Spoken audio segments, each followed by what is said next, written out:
You can't play with gloves. My hands are already starting. All right, you ready? Freak out. This will be it.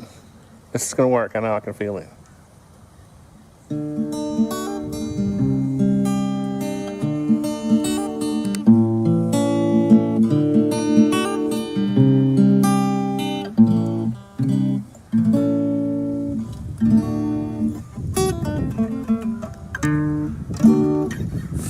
Boy, you messed up my intro. Now you gotta do it again. No, it's the same.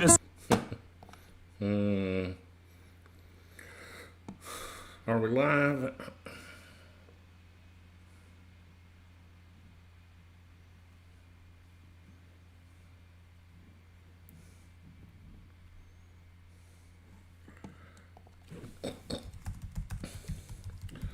I am working, but you can leave a comment.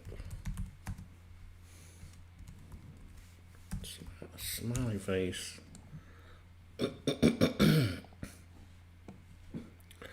So let's check the audio to make sure it's working. It is. I was trying to play Barrett's intro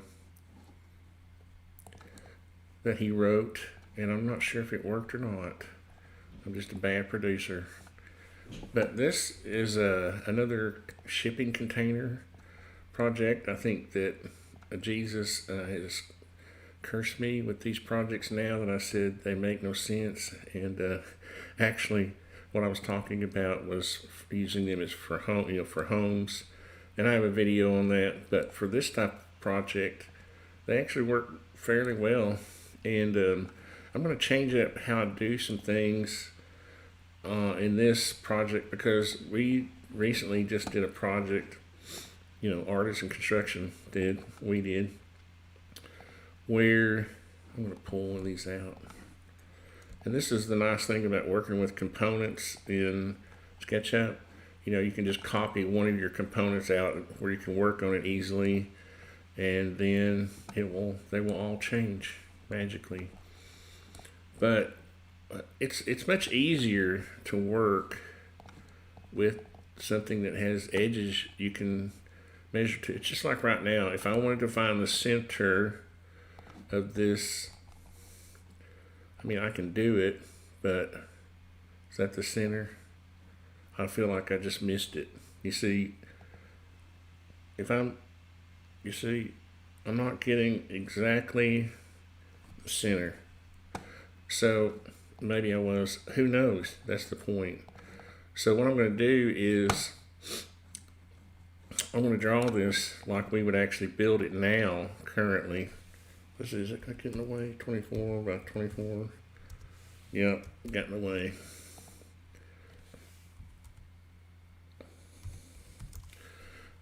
And we just did this on like a double decker deck. We took an auger and we drilled a hole, 18 inch, or I think it's 18 or 24 inch hole, 3 or 4 feet deep.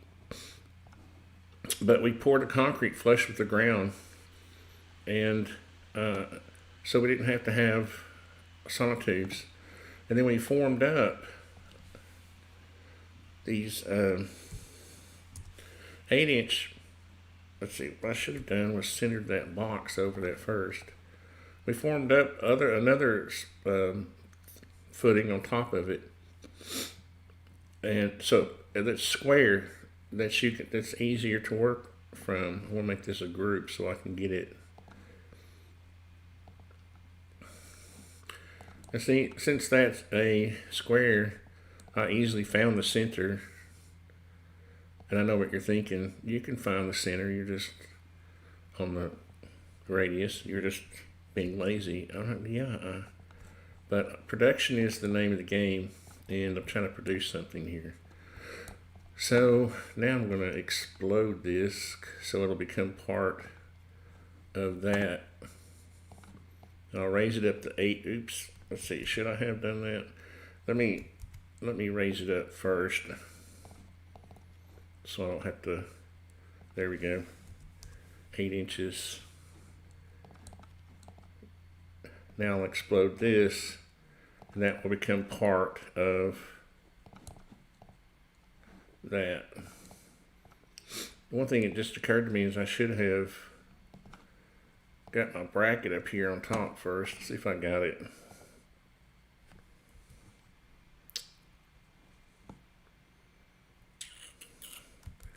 I'm not paying attention. It's funny how when you're doing a live stream, you don't pay attention as well as when you're, just drawing.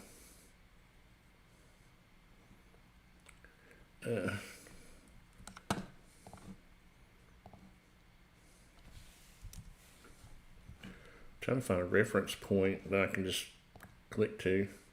Oh, is it glued? This is another thing about SketchUp. Sometimes things glue, unglue. They'll glue themselves to a plane and you try to move it vertically and it won't move. See, now it's moving. I figured that's what it was. See, these have these J hooks, these anchor bolts, and you see that anchor bolt will reach down into that part of the concrete. I'm going to delete this now. All this is about sequencing when you're drawing. Now I can pull this up 8 inches. And don't I have a concrete hatch? What is it?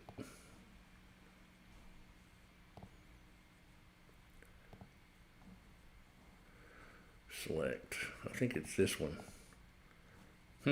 No. You know how I get my concrete hatches? I steal it from Medique's. And I'm going to check the comments here in just a minute to see if anybody's there, but Medique. I love Medique extensions. Where's Medique foundation? There we go. Slab. Sometimes I'll just draw myself a little, and I don't need a slab in this case, so, oh crap, I drew it inside the,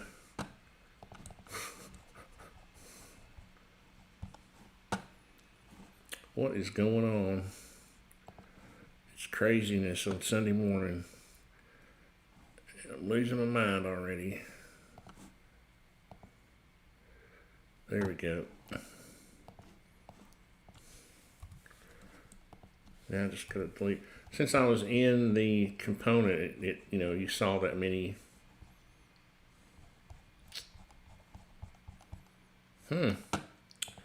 So it's going to be that kind of Monday morning.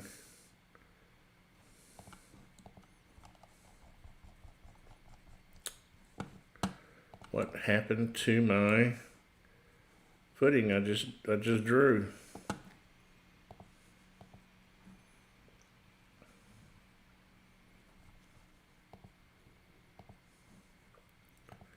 Did I turn it off somehow?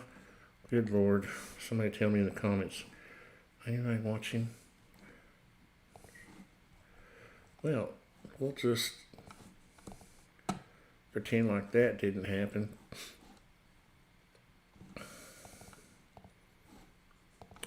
Anybody notice what happened to my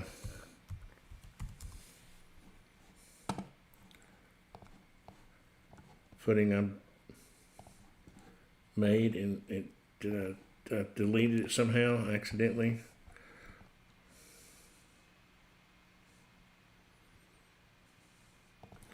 I think I deleted it when I deleted the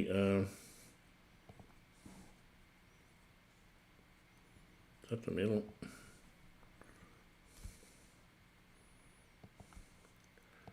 Apparently not.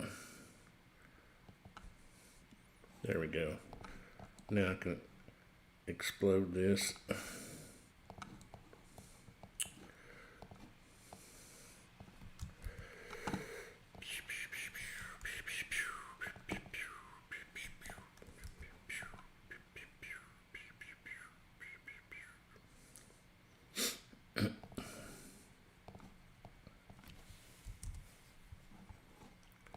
We will get through with these footings soon, I promise.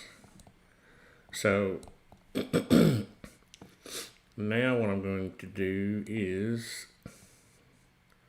how far is this off the ground?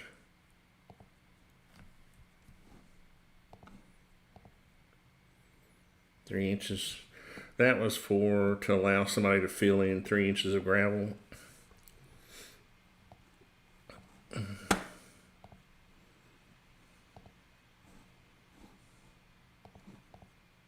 Okay. All right. Just we'll select all of our surfaces except that one. Give it a little concrete look. Now,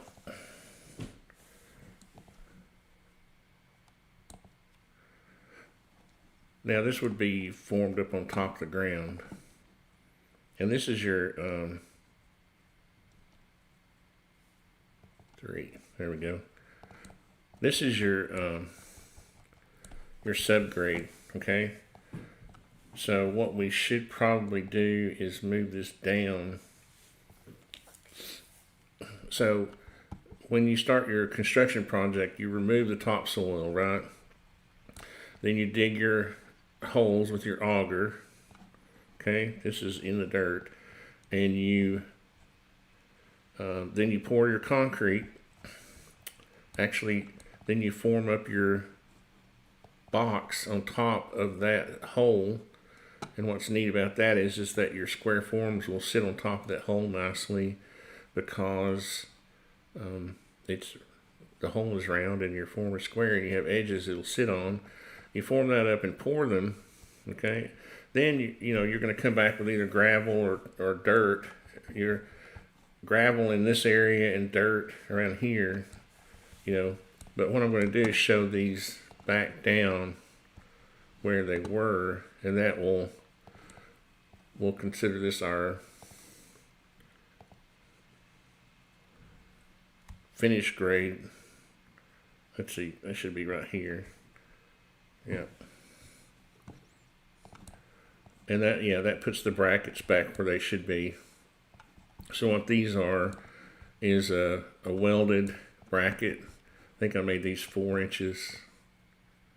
Yeah, and they're just 1/4 inch plate, either angle, an angle that's cut 4 inches long, or you can weld them up or whatever, but they get welded to the container, and then you got your anchor bolt attaching it. And this is going to be especially important there in Florida.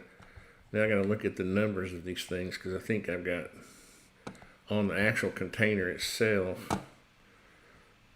This was another project I was working on. I think I'm going to delete these. I don't think you need those. And delete this one, because it was just the one I was working on.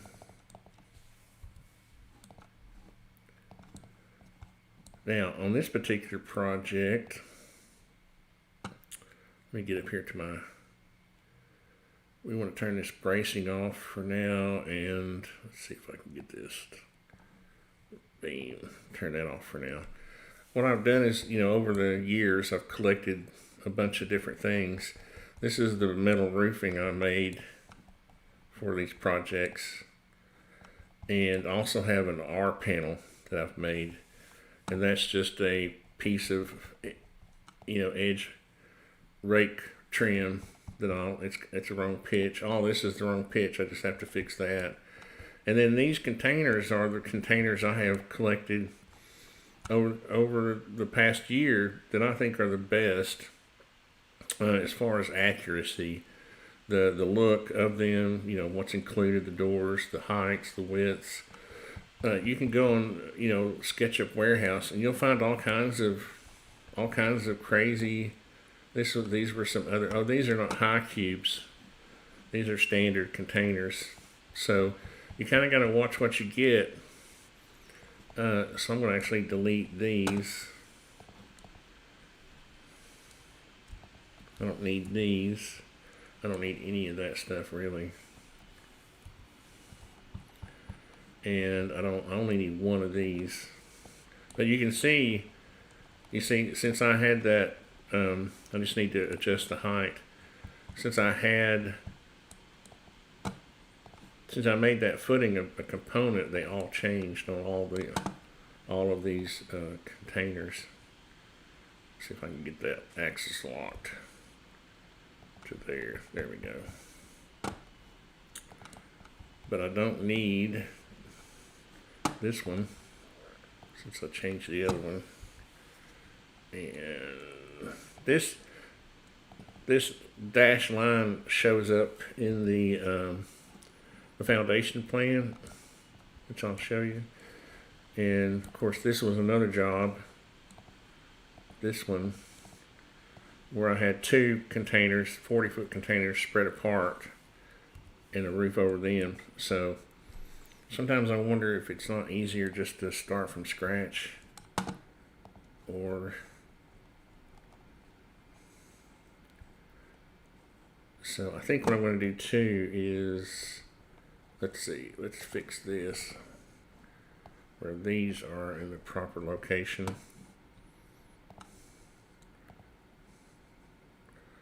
And what I should have done was maybe move that out and selected the center, because now I want to go to the center. There we go. Of that. And for now I'm going to make this whole thing a group so I can move it and get it butted up to this one, because what Eric wants is pretty cool. I like this. I think this is going to turn out to be one of the better configurations, where you take a 40-foot and a 20-foot and make this L-shaped configuration. If I can get it down there, if SketchUp will cooperate. So I want this out here. Yeah, I just want those two locking areas to be adjoined to each other. And then we'll fix this stuff in a minute.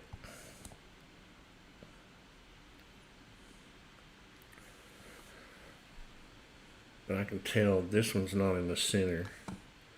So I don't think we actually need this one. I think this was part of another job. And that's one thing I was saying earlier, that sometimes it's easier to start from scratch because you're starting out with a new theme. Or you can see here, we'll work this out here in a moment. Oh, I see, that one gets deleted. And then this one gets deleted. There we go.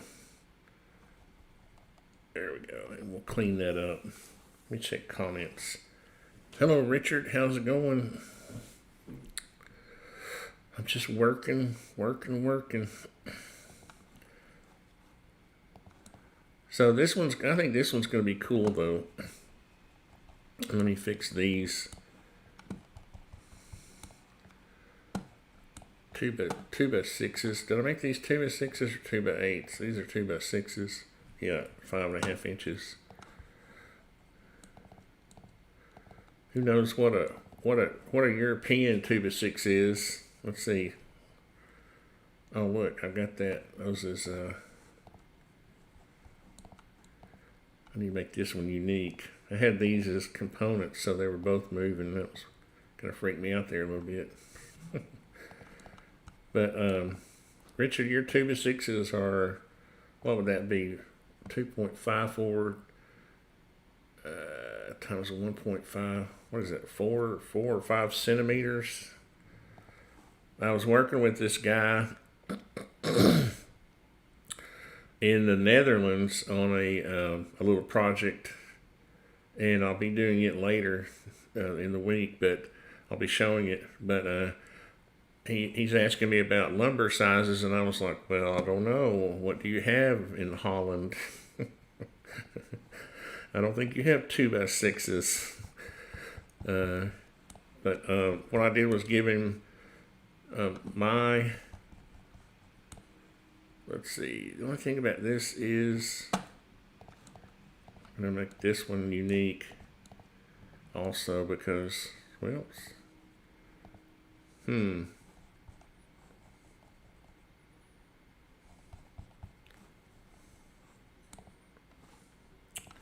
This one would just be back here.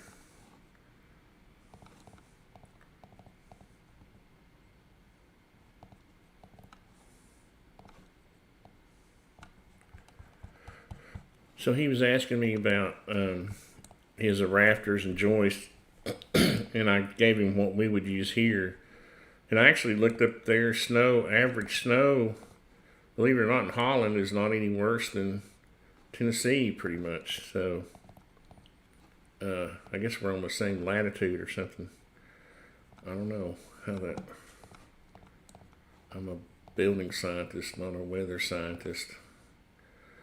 Let's see. I think what I'm going to do is close off this end too with these. Let me see how this is done. Oh, it's not done yet. Okay, so what we'll do is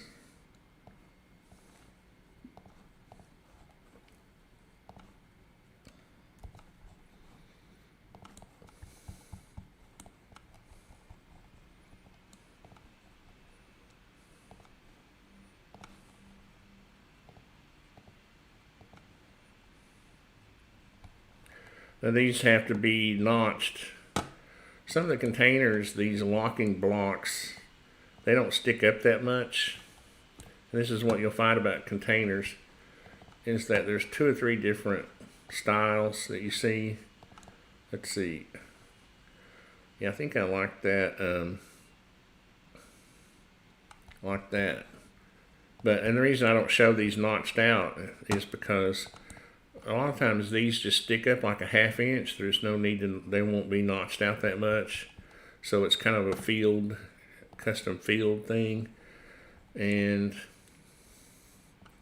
I think I like the end of this. Are these? Make unique.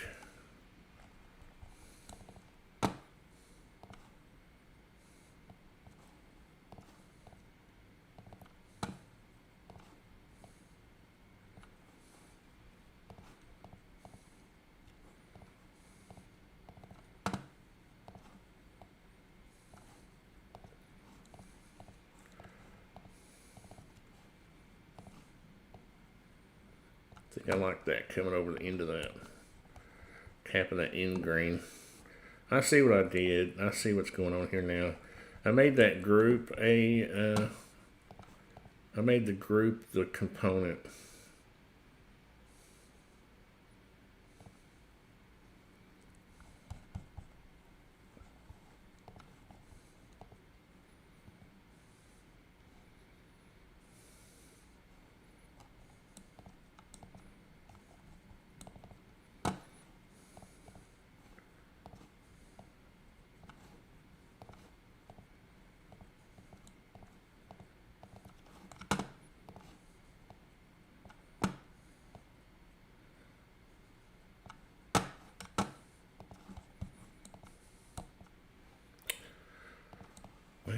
Well, I exploded that group. This is one of those little anomaly things. You see, I'm going to explode this, and it shouldn't be a component anymore.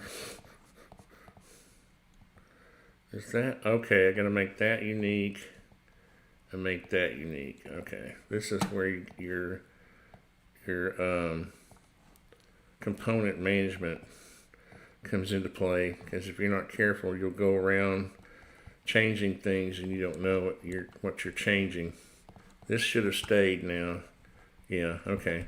The reason they're different is because I wanted this to be sort of interlocked down here, and so I needed to make those different. And I feel like I've got a big weird thing going on here. Okay, no, that's okay. All right, let's move on. Enough of that. So, Richard, what is it? How many centimeters is a 2x4 in your I mean, not a 2x4, but something that's equivalent to a 2x4.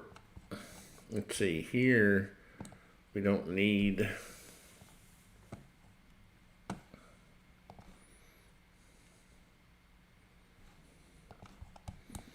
Which one of these do I want to keep? Let's see which one lines up with this.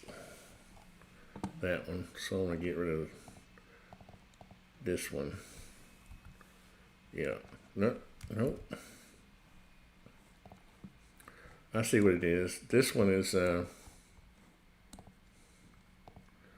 let's explode this group so we can get all our footings in the same.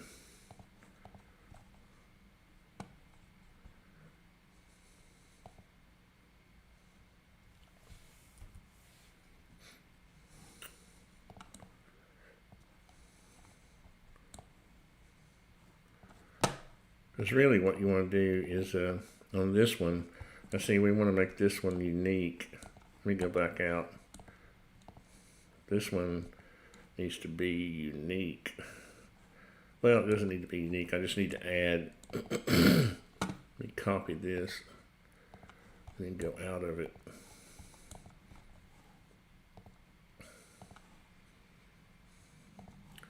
And there's that big anchor bolt that you'll place in the concrete.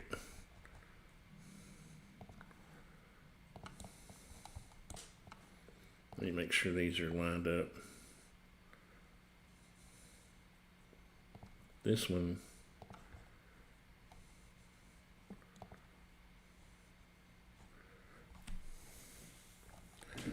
Let's see, how do we want to, we want to make sure, and I'll kind of fix this when we get into our foundation drawing, but yeah, this needs to be,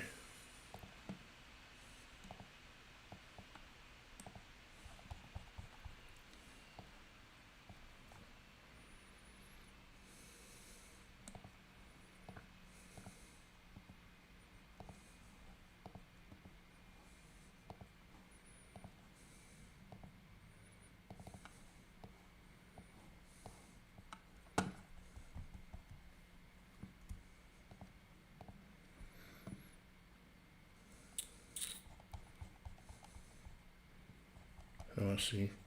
I want those lined up.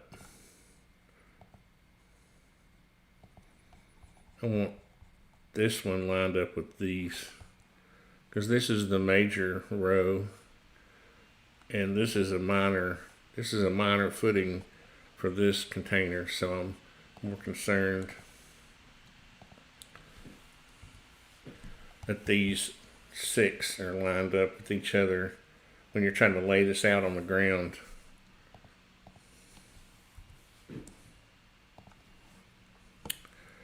A 2x4 would be 45 millimeters by 95. Yeah, I was trying to do it in centimeters. That's funny. I was thinking 2.54 centimeters per inch. Let's see. CLS would finish something like, what is CLS? CLS would finish something like 40 by 90. CLS, clear lumber selection. Is that like surfaced on all sides or something, or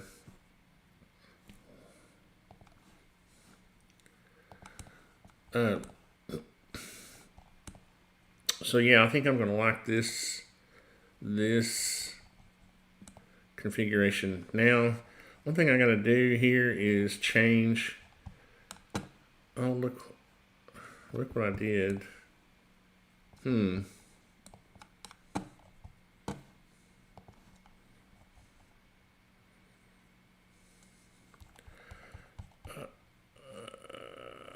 I went and put a bracket on every. Okay, so this is, again, this is your component management. Now that's back. Okay, that was easy fix. But on this particular one here, I need to get this bracket on the front So I'm going to make this one unique.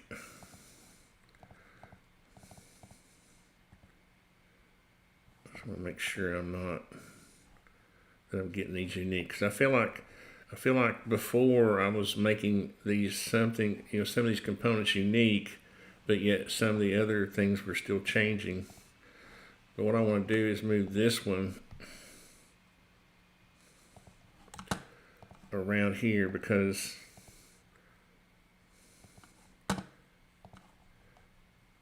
and this makes it a little, it's not complicated, but it makes it a little more important to have this foundation plan worked out, because what I mean by that, I'll just go ahead and show. We'll do this a top view here.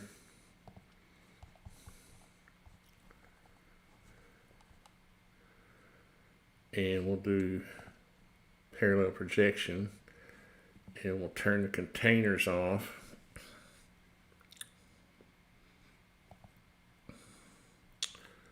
And we'll turn the 2x6 beam. Where is that wall?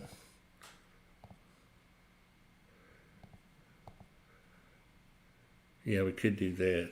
Now I've got this, and so this will kind of show this plan view when I do it. We'll call this, as a matter of fact, we'll go ahead and start it here with our scenes. We'll add one, and we'll call it foundation plan, or foundation, yeah. Let's see.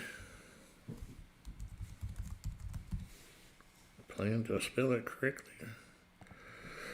And just update it for now to save it. But you can see I need to get this. Let's turn our footings off for a second. Let's turn that off so I can get these lined up. And the reason I do this dashed line is just to indicate where the containers are. It kind of gives you an idea. I think what I'm going to do is move those. I think I'm going to move those up to the top of the foundation where I had them before. Yeah, now this is the nice thing about setting up your views, because now I can just click on that. And the only thing I don't like about this is it's showing that almost like a solid. I'm going to move this over a 16th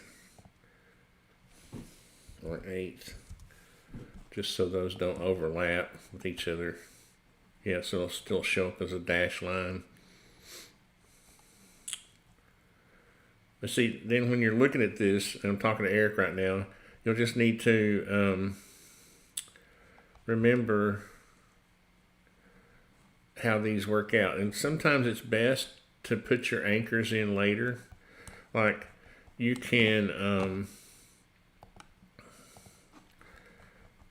just pour your concrete and then come back and place these brackets on, and then use expansion anchors. If you use a big heavy expansion anchor, like a 1/2 inch by 8 inch or something like that. Let's see, containers. You see, because you got to remember to put this one on this side, and you could put this one on that side too. As a matter of fact, that might be just some consistency we work out here. We'll make this one unique, and we'll delete that, and then copy this.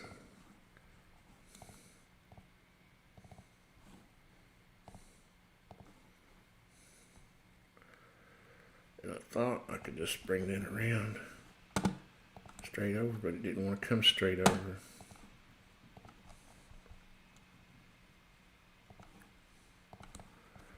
Just to have a little consistency in the look, so that both these brackets are on the front of that container. And then the reason for that is because he wants to put these posts here.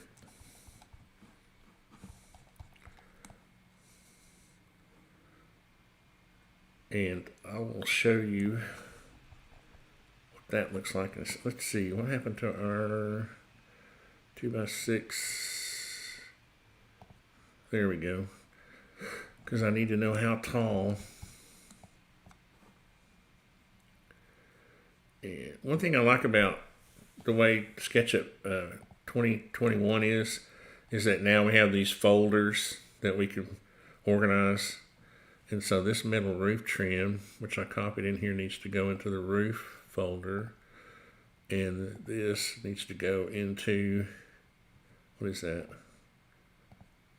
Oh, that's the anchor bolts.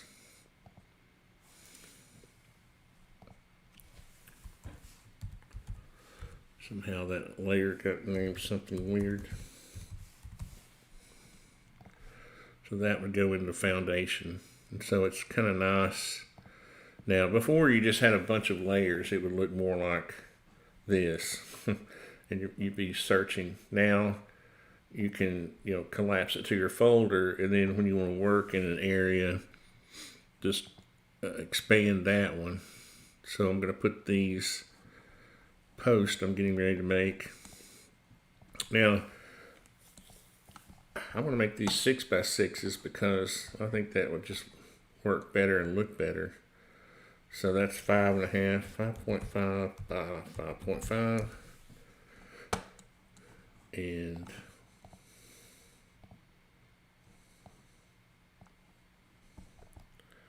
I'll make that a group. Now we're going to bring this up to, well, let's see, we got to figure out what our beam is first, don't we? So what I'm going to do is I'm going to make this column a component that way, because I have a series of them coming down this way, and that way if I change one, they'll all change. And we got to decide what we're going to use. Oh, this is where we turn our, where's our roof? We turn our beams back on, our LVL. Here we go. Had this LVL I was using from another job, and I'm going to turn off this little, or delete this little piece right here.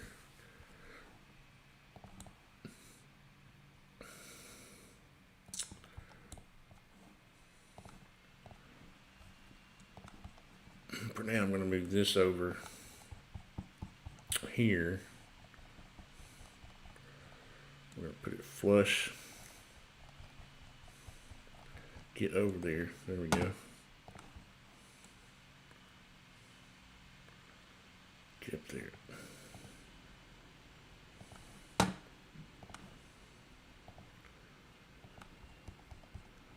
And that will tell me how tall our beam is. I mean our column. This thing.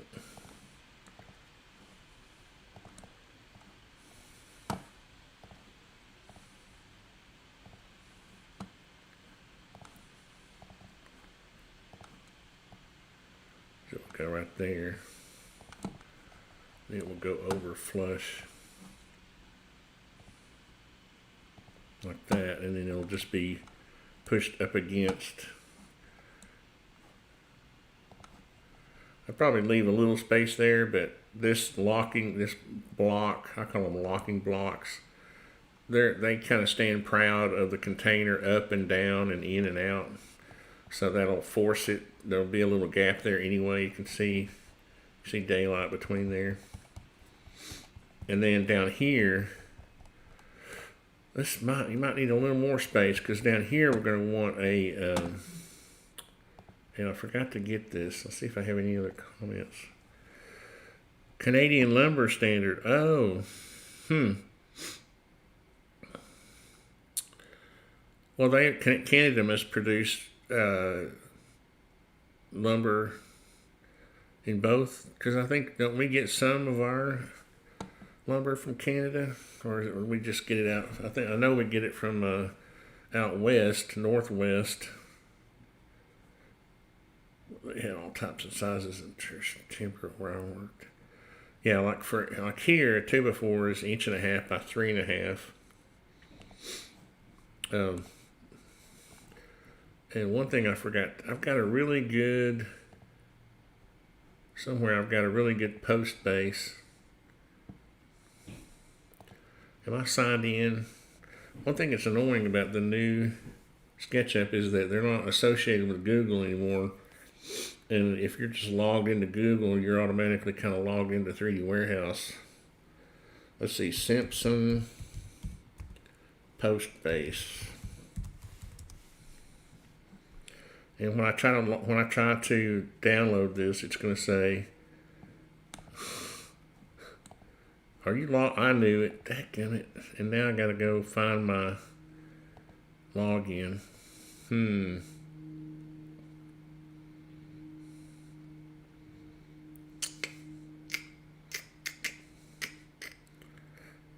How am I going to do this?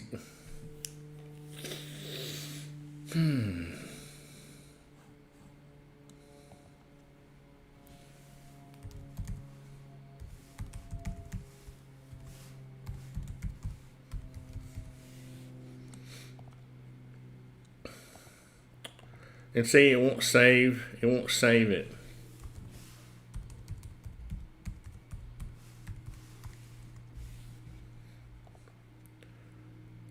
Did I remember it? Oh, thank you, Jesus.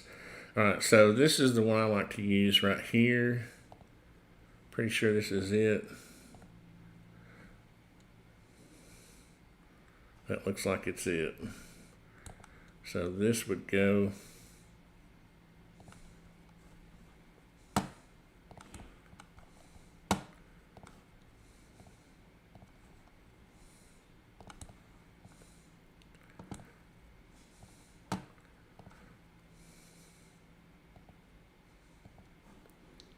that, and yeah, and then so these are, it'll go down here, sitting on the concrete, and then your post would sit, I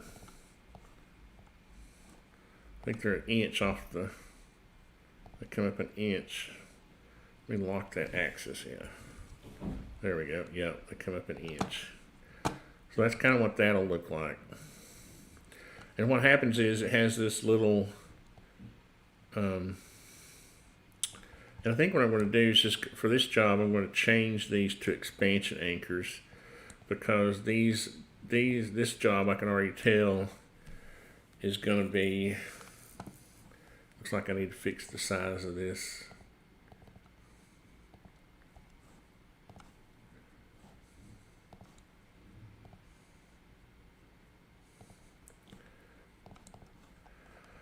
I can already tell trying to coordinate this stuff is going to be hard because of all these extra posts and the way these, some of these will be turned one way and some will be turned another, and you got two on this one. So it's going to be better if we use an expansion anchor, and we'll just go get one. I don't know why I'm wearing my headphones.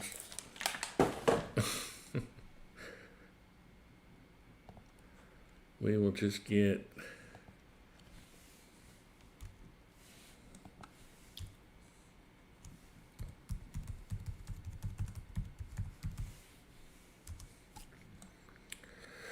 Hilti.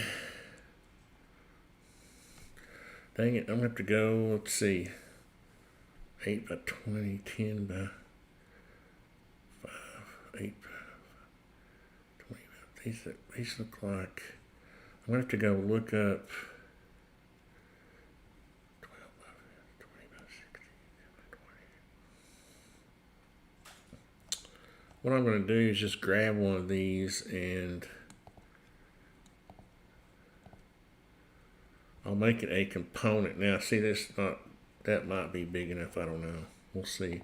I'm going to make them components, and then I can always change them out later. But this is the kind of expansion, you know, anchor. The washer would be bigger, you know, so that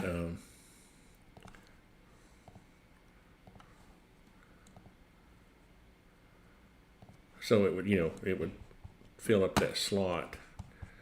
And so what I need to do is make this and this a group, and then make it a component. And then what I can do later is I can come back if I need to change out this. As a matter of fact, I'm going to copy. Well, I'll work out some of these details later because some of this is going to get really boring. The point is I'm going to change out these big bolts. These big J bolts work out best when you can make a template for your footing, you know, as far as where these bolts go, because you might lay a piece of plywood on top, or a 2x4 with a hole drilled in it, and it's at a specific location, so you get it located properly. But that's kind of complicated on a project like this, because you can see with all these different kinds of locations that it would be very just overcomplicating the whole process. So the best thing to do on these is to use a big expansion anchor, and they meet code. I've used them a bunch. You don't have to worry about the uplift on those. But that's just going to make this process a lot easier. And of course, the main thing here is to make sure, and what we should do is make this whole thing, what I should do is make this whole thing then another component. Yeah, because you can nest components inside components. So now if I when I copy this post down, and what I'm going to do too is I'm going to give it its own footing, maybe, but now I'm going to see how I can get this beam the right length. This is supposed to be 40 feet long. 40 feet. See how that works out over here. Yep, that looks right. Well, is it? Oh, it's just barely off. So we want that to be 40 feet because we're not going to fuss about, when I'm doing my dimensioning, I want it to be something logical. I don't want it to be a 40 foot 1/16 of an inch. That's not logical. So we'll adjust that, and then we'll make this. Is that right? Oops. Can I get that? Edge, here we go. Bring that on down. Where was that line? There it is. Did I get it? Yeah. And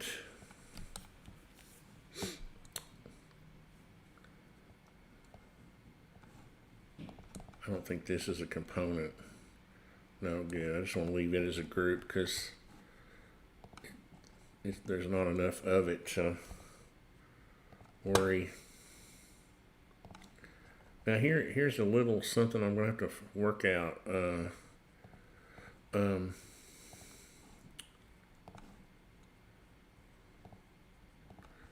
Whether to double it or whether to have this LVL. I think that's what I'm going to do is leave it this way because I really don't need this beam across the front per se.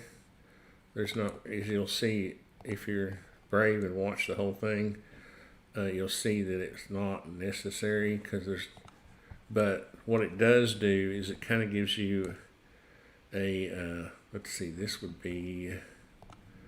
just be back here because it's going to be sitting on top of that post, and I feel like no,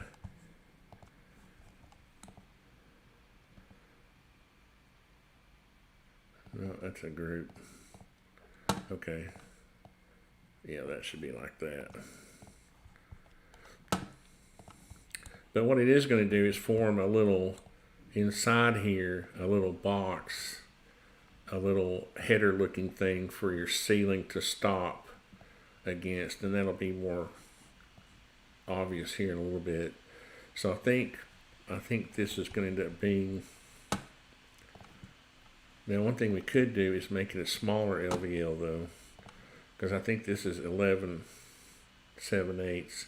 Yeah, I'm not sure if we need. I think we could probably get by with a 9 1/4 on this LVL. That'll save some money because LVLs are expensive. About $6-7 a linear foot. See if we had 3x2 and 4x2. Okay, there's 8 foot. 8 foot, 2.4 meters. Yeah. Of course, we always say the narrow dimension first, like we would say 2x3 and 2x4. Unless, if I'm thinking, that's how we would do it.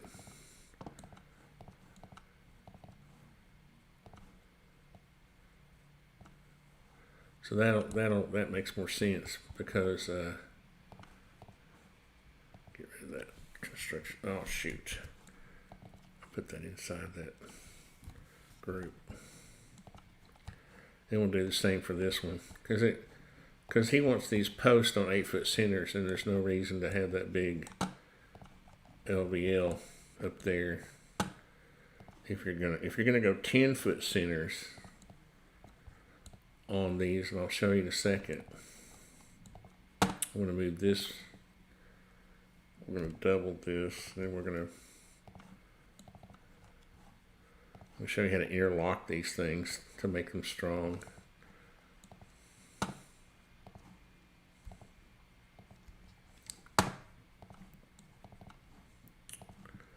On these corners, what you'll do is you'll kind of interlock them like this. Oops.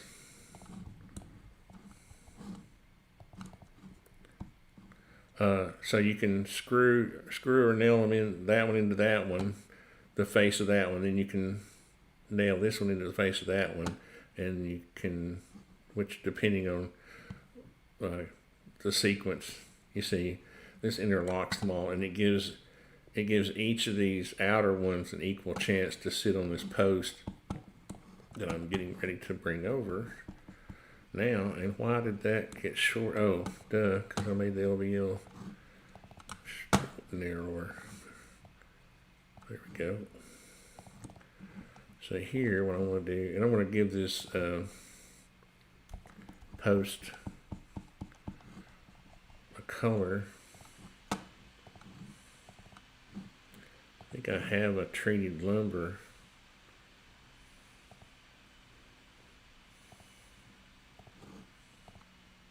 Yeah, pressure treated. And now I thought I made that a component, so let's go back. Oh, I see what I need to do. I need to go get this and cut it out.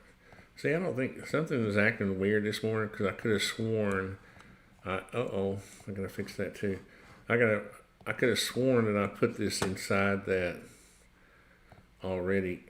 So now that I paste that inside that component, it should show up over here too, yeah. And I need to fix this where all these are the same. Yeah. Okay. And you see there's our expansion anchor hanging down. And we'll get us a footing. Now, let's see, how can I do this? These footings actually don't need to be as big. But there's not that many of them, so let's just see how many there are. I think he wanted them like on 8 foot centers. But what I like to do is get myself a line from center to center. And then bring that down a little bit.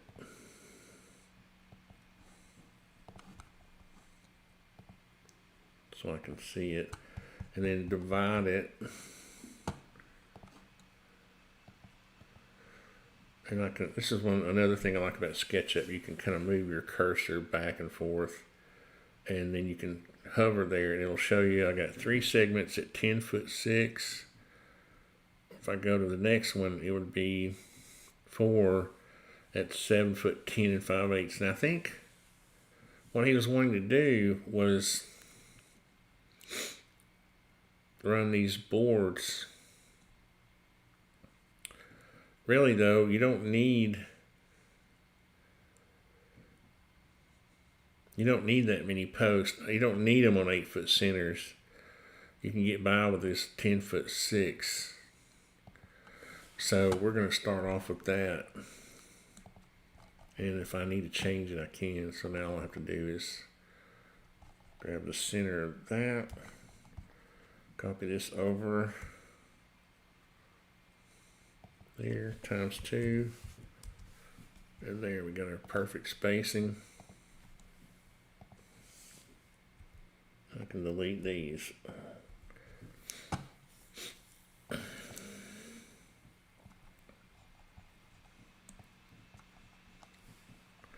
Now what I want to do is make these 3 unique.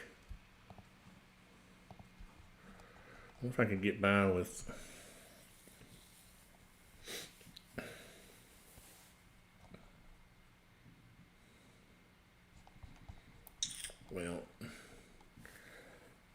and I think I'm trying to decide whether to I think we'll just probably stick with, let's see, make unique.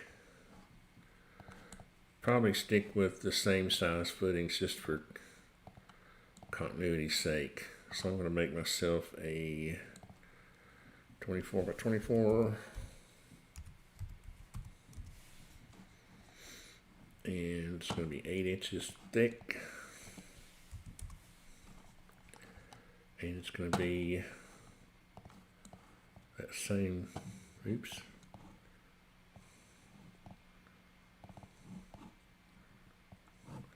That concrete color.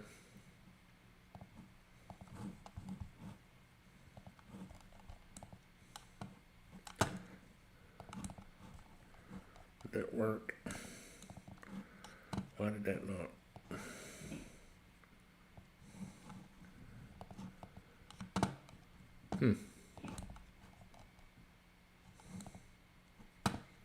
Is it really that light that I can't see it? That's bizarre.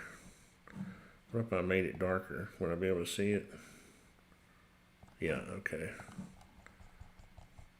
That's weird. Alright, let's move on, Tony. So then, oops. Did I not make that a group?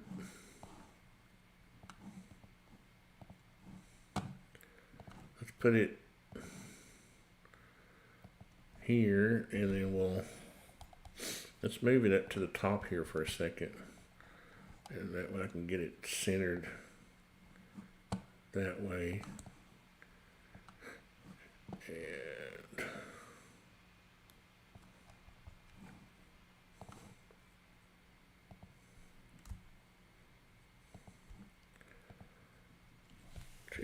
.75. That should be centered now. Yeah. Now I can take it back down.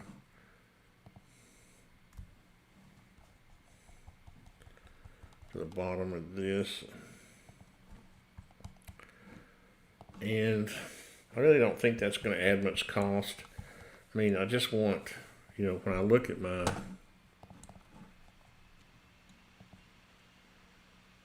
let's see, what is that going to do? I need to put these in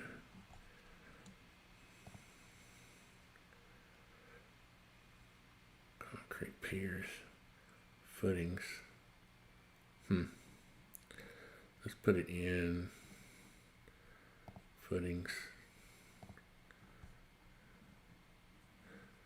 What in the world?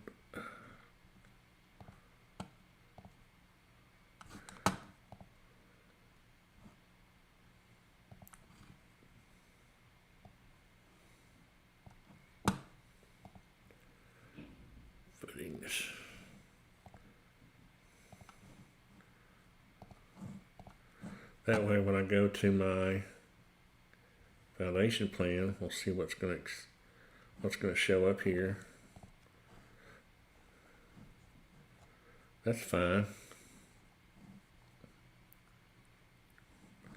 And those brackets are showing up nicely. I think this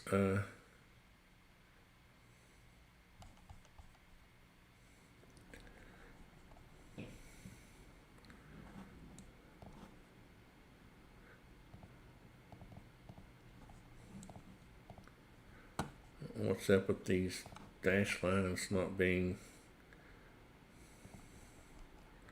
to figure that out.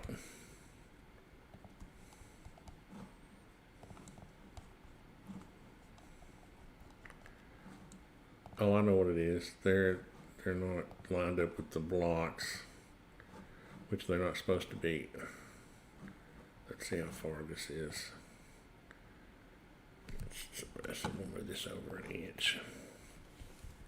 Those are just sort of graphic representations of the containers.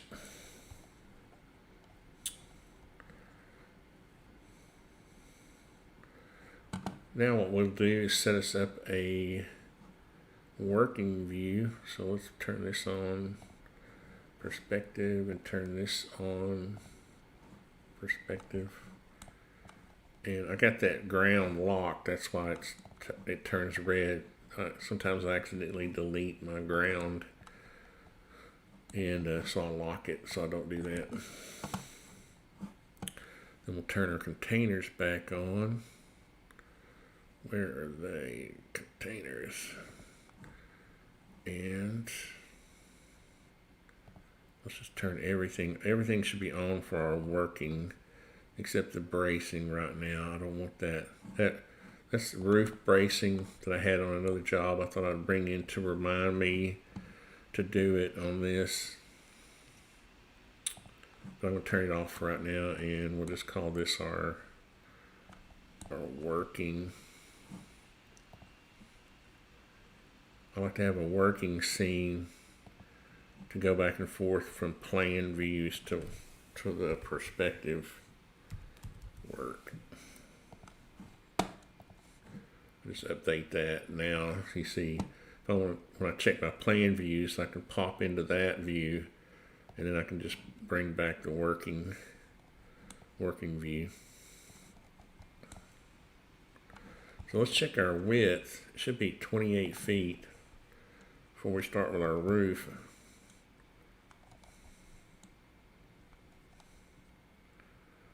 We got that 1/8 of an inch in there that shouldn't be there. See if there are any comments. Nope. So now we get into the exciting stuff, except that I want to fix that 1/8 inch thing. I don't like that. See what it is. Is it here? Aha. Dang, these flat bars are even hanging over an 1/8 of an inch. See, you want your dimensions are important. So we're going to move this back 1/8 of an inch. So we have our 28 feet.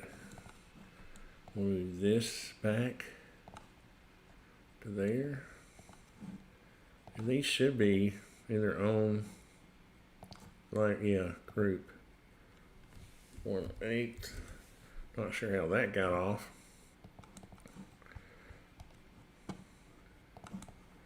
Does that mean I moved them over an 1/8 of an inch here too? Yep. So that was all grouped together. So I need to grab just these and move them back an 1/8. All the ones on this side. What these are just flat bars, 1/8 inch thick.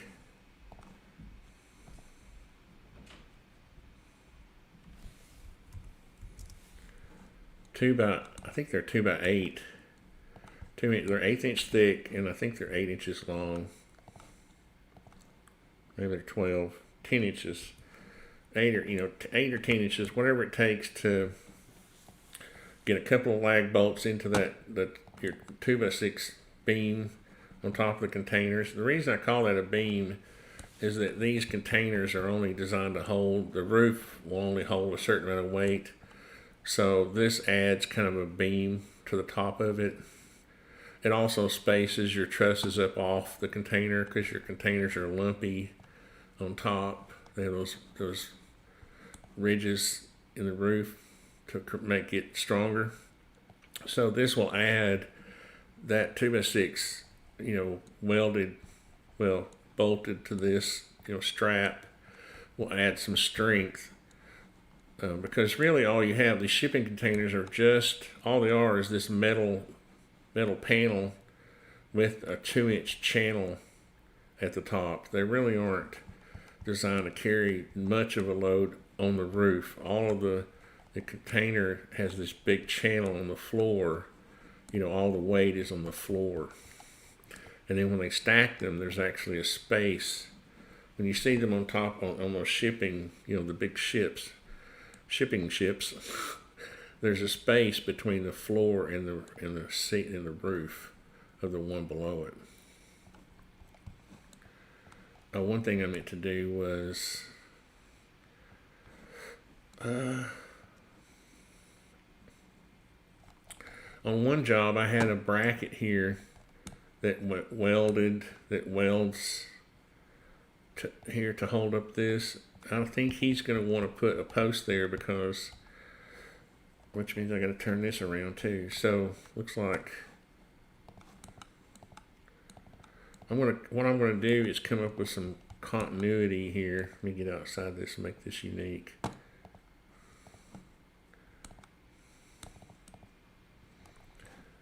With the way these brackets are done.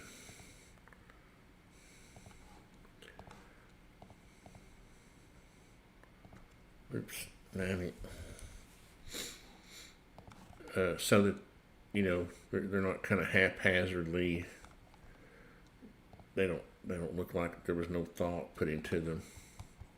See, because I think later on he's gonna, and that's the other reason I put this LVL across here. He's going to, I think he wants to put a door in here at some point. So this having this post here will come in handy when he starts to frame all this. He'll have something easy to attach to.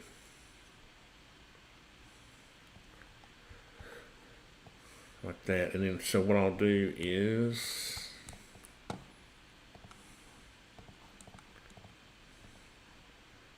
this one unique too. And just for the sake of, I don't know, I guess because I'm anal, I want this one to be on the front too. You don't have to, however you want to do these is fine. I don't know, since that one was on the front, I put that one on the front. But there's no hard and fast rule. The main thing is that you get that welded, this big thick angle plate welded to that locking block corner thingy, and then bolted down to the concrete to keep it from uplifting when you get wind.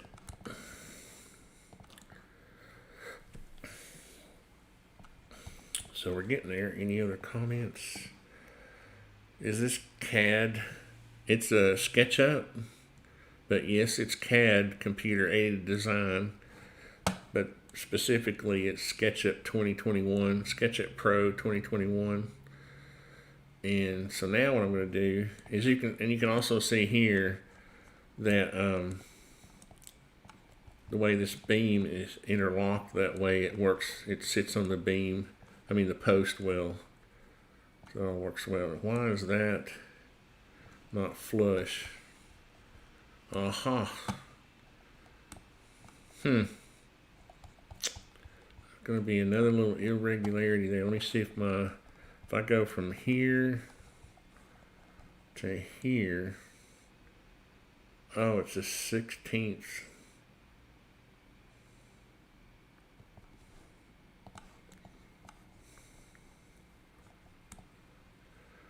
So this is actually right. It's really, you think you're getting all this automatic snapping going on, but you got to be careful with that because it's easy. I really should have zoomed in better there. Now this should be 40 feet. And that means that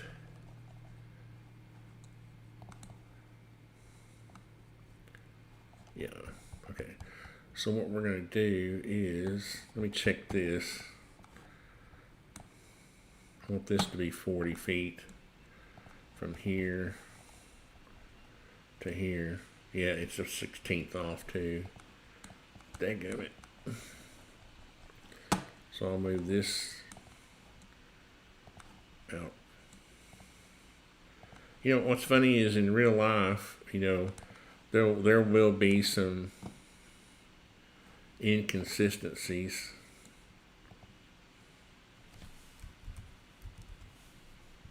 And why those aren't lining up, they do now. I'm just going to leave it like that. So in real life, you won't have exact measurements, but on my drawings, I like to have exact measurements because that's the standard you're trying to set. I don't want to have a drawing that says this is 39 feet 11 and 15/16. You know, when I get ready to do my plans and I start to dimension this, I want to be able to snap to this stuff, you know, and have what's this? Got something funky going on there. Oh, let's go back to our work. Oh, I put a footing in. That's right, I put a footing in that post. So I'm going to make this one unique and go inside and delete that one. Yeah, because it wants to share the one that you put for the container.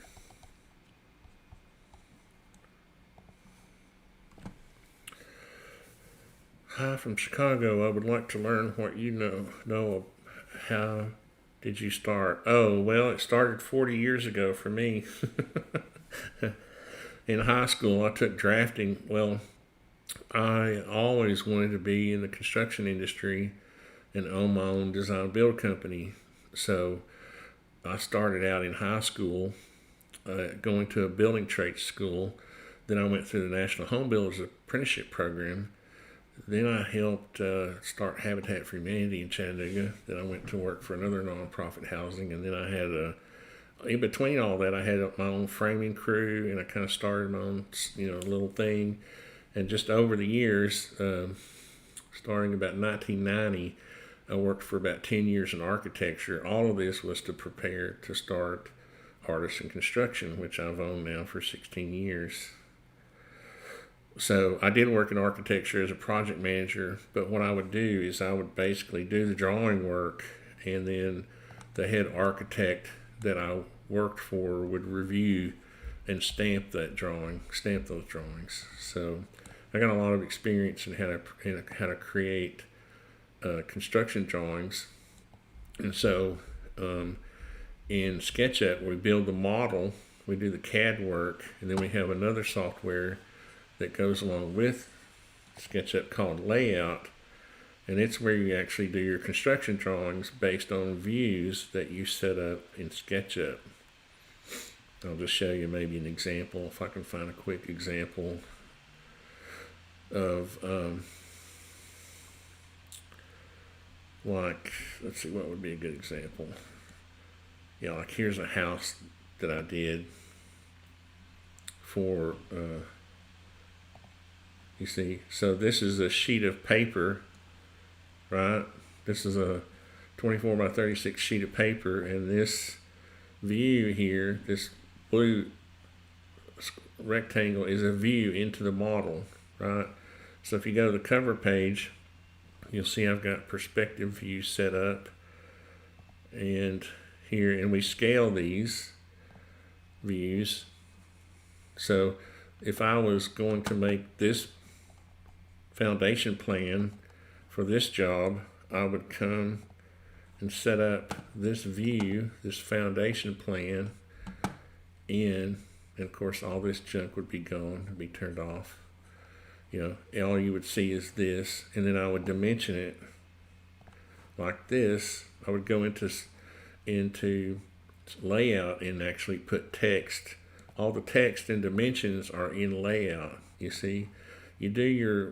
We have two different things we call in CAD. We have model space, which is your model. Right, it's this physical model. Everything's drawn to actual size. Then we have our paper space where we print, set up printable drawings. We have our title blocks. You know, we have our sheet titles. We have our cover page with a sheet index. How that got like that, I don't know. That's weird. I gotta fix that. But so yeah, it takes a little while to learn, but it's not that hard. You can go to the SketchUp for the web. They have a free version you can kind of play around with, and hope that kind of gives you a basic answer. Sketch app is what you're using. I have a Mac. SketchUp. SketchUp. Look. Right up here. SketchUp Pro 2021. I don't know if you can see that. SKET. And if you go to SketchUp for the web, you'll see here, SketchUp for the web. And you can just say start modeling. And if you're not, if you don't have you'll just have to set up a login. I'm already logged in because I'm working in SketchUp. But you can see here, this is basically the same thing. And you can go and get stuff out of the 3D warehouse. You know, like you can say, I want to find a tractor. You know, there's a tractor. Download it into your model. I picked a big one, a big file. That's why it took so long to, you know. So, you know, then you can. Well, that's a funky tractor. I guess that's playground equipment. But anyway, leave yes. And so, oh, thanks. So now in this particular project, it's 28 feet by 40 feet, and I want and these containers are strange because they're all kind of weird sizes. In real life, I've messed with like 5 different kind of containers, and they're all kind of not exactly the same. So what I want to do is set up this upper beam area, this wood that I'm going to attach. I want it to be 28 by 40 because I just want my dimensions to be logical. So we've got this 40-foot container and a 20-foot container. Bye, you gotta go to work. Like I said, see ya. Alex gotta go to work today, poor guy. But he likes it. So now we get to do something that's really fun and use this extension. Now I used to literally draw this stuff by hand, and now I'm joining the 21st century, but I have Medic's extensions. And this is one thing, Alexander, when you get into SketchUp, you'll have what's called extensions, and there's different people who make them. And one of the people I like is Nathan Wilkerson, who has this company. He's kind of an engineer type person, but he's developed these extensions. And there's a truss, foundation, wall, and electrical. And what you do is you load them into SketchUp, and they add functionality. And you'll see right now that I'm going to boom into it. Boom a roof in here. But you saw all those different types of trusses he's got. And what you do is you just select, and this is why your dimensions make or why they're important, because I want to be able to select this and it be the proper size. Now,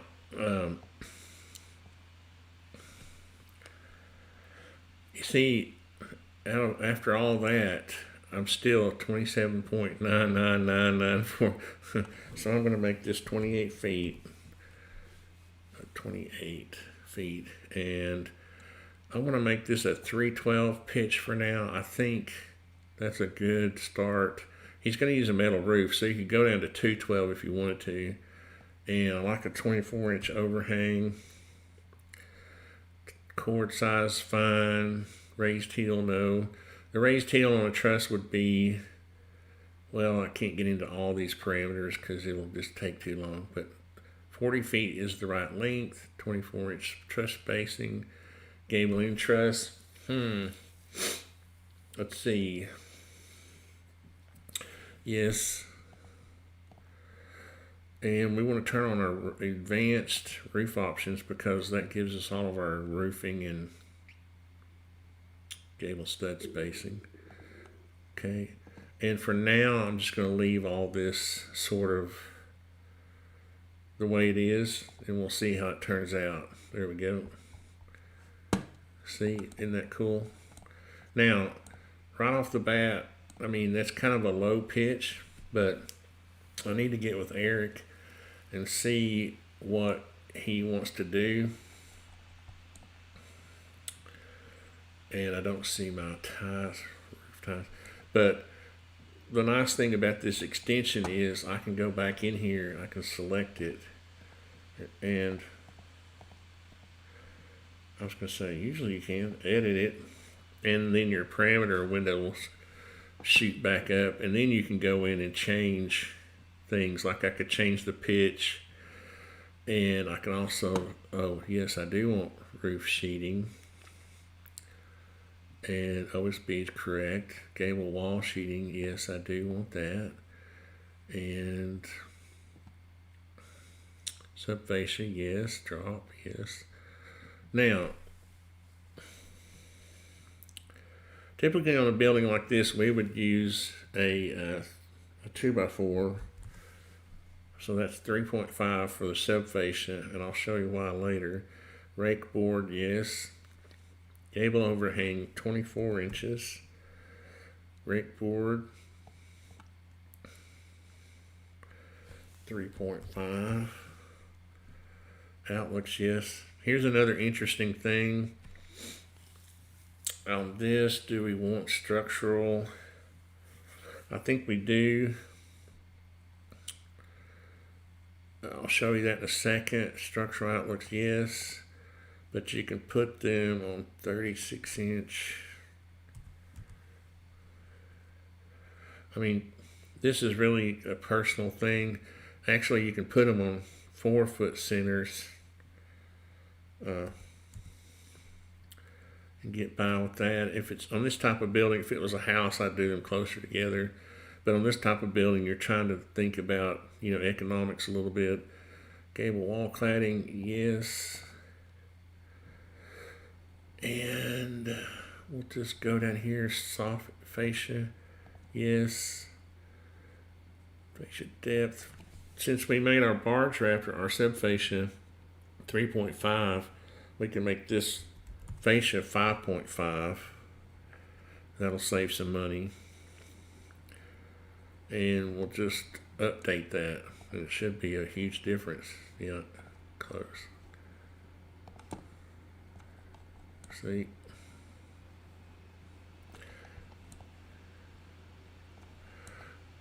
And what I'm going to do is change the soffit to a sloped soffit. Let's see if there's any questions. I'm going to run, but oh, thanks, Alexander. Information videos. I think of building your such. Thank you. Appreciate that. Thanks for watching. And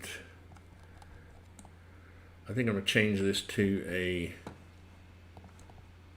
And a lot of this I have to go over. Hopefully Eric will watch this and he can tell me what he wants, but I think this looks better if it's angled. And soffit, yes.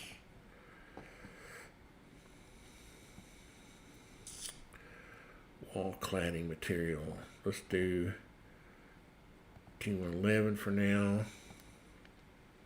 We're going to do a metal roof, but I'm going to put my own metal roof on there. I like mine better.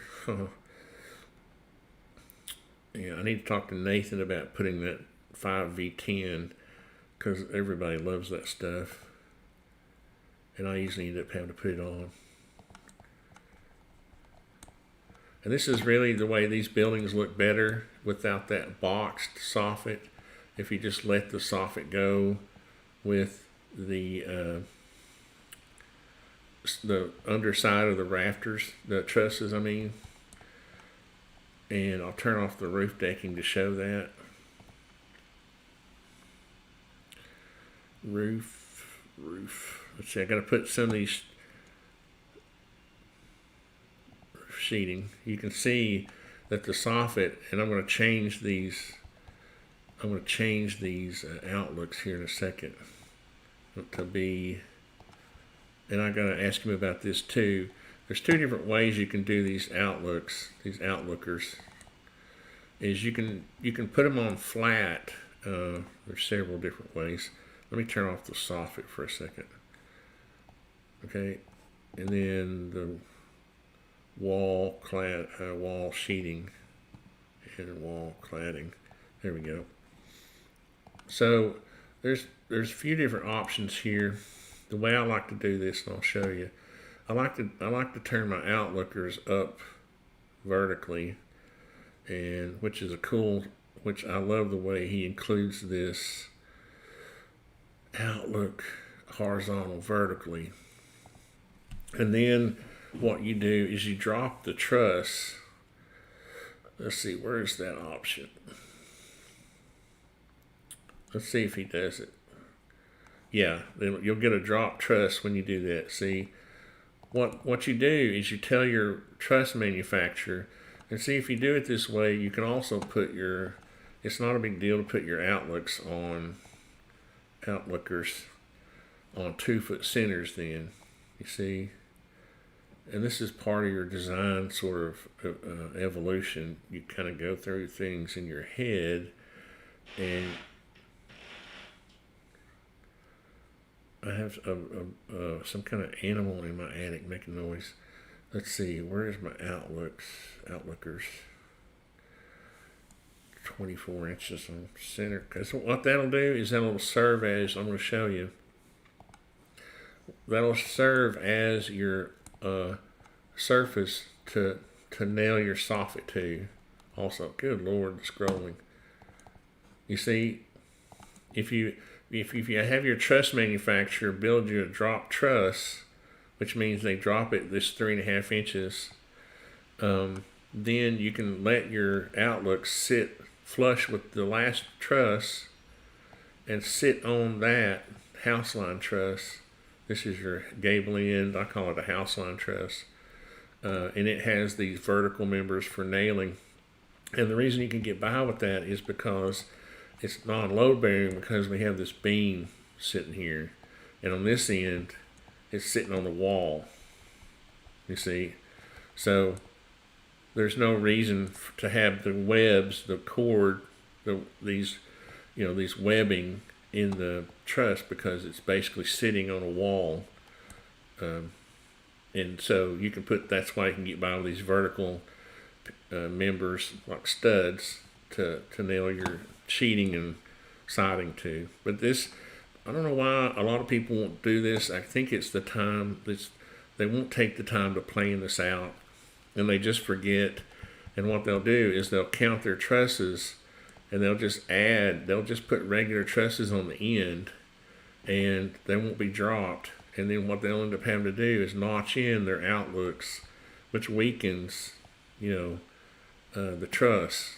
And this method doesn't weaken the truss because it's built to be done properly. And then let me turn the soffit back on. You see, then your soffit, you're killing two birds with one stone, because what happens is when you start to do your soffit, you've already got your structure there to nail it to. If you don't do this and you turn your outlooks flat, horizontally, then you're going to have to add, you have to add another nailer under here to nail your soffit to. So it's all, you know, planing it out like this is really the key. And that's why we do CAD work. And then how the drop truss works is, you see, let me turn the soffit off. You see, on the drop truss, they put this tail on it. See, and I don't know why the, let's go back in our truss setup. And I think for some reason, some things are turned off. Because we want our truss plates on, and we want our hurricane ties turned on, and H10A, that's the type we want for Florida, and we'll save that. And then I should be able to regenerate this, or if I just edit it and then update and close. Yeah, wonderful. Now, this is the only thing I need to talk to Nathan about is these are on the wrong side. I don't know why. I keep meaning to send him a email. The other thing I don't understand is what happened to these plates. Used to have detail to them. All this used to have detail to it, and I'm not sure why. Like it actually looked like the, that's weird. I may have to go update my truss component, because that used to be, they were realistic looking. They had all the little slots in it. But here's how this really works, and I don't know why this happens, but still, it's still better than me having to draw it. Because this thing is really back here, and it's turned around 180. Let's see. No, it's not. It's just moved back. Yeah, I don't know why I did that. It's just moved back to here. Okay. This is where it goes. Goes on the inside like that. Now, I don't know why, because here's the thing. When the building inspector starts to inspect this, and if it was a regular house, okay, he would want to walk through and see inside the house. You want to see those metal connectors, okay? You may already have the soffit done, and you know, I guess it's not completely against the code, but this is how they're done in real life. They're put on the inside like that. But thankfully, he's got those as components, and I can just spin them around. I can just move them. I don't have to spin them around, do I? I can just grab them. Let's see. Go out of that. There we go. And move this back.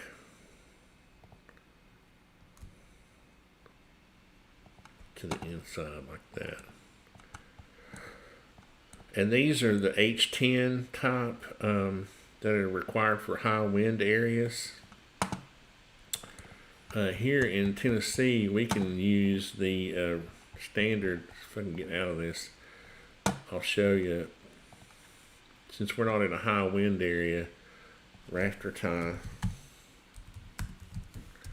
we can use these, let's see if Simpson, I like the Simpson ones. These, oh, are you kidding me? How did I get signed out again? This is something, Trimble, you gotta get this worked out. You keep signing us out, and it's a problem.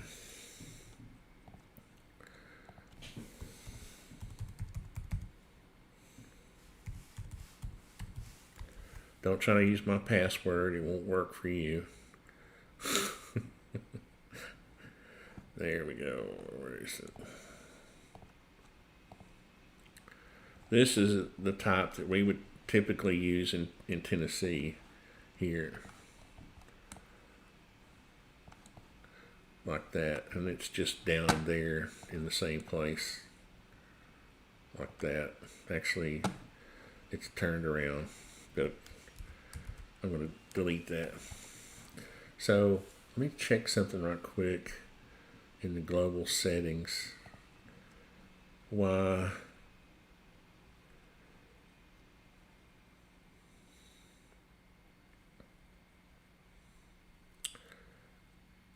there's no, what happened to the detail on the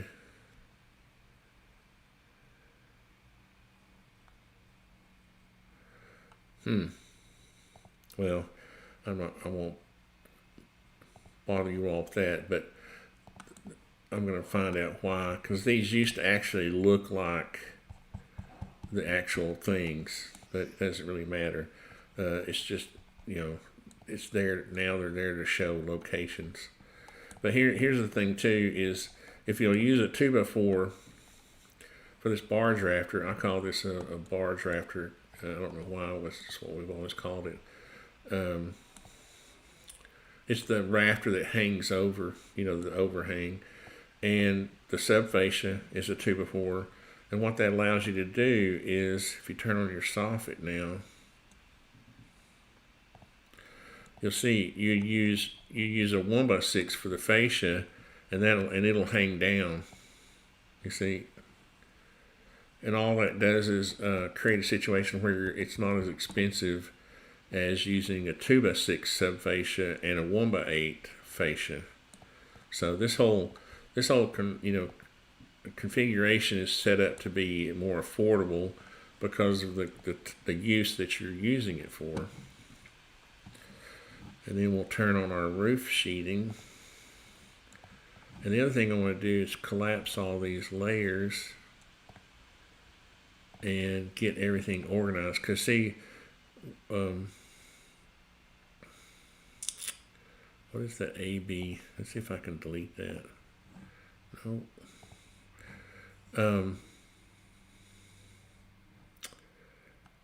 I think that was, I don't know why that layer was created.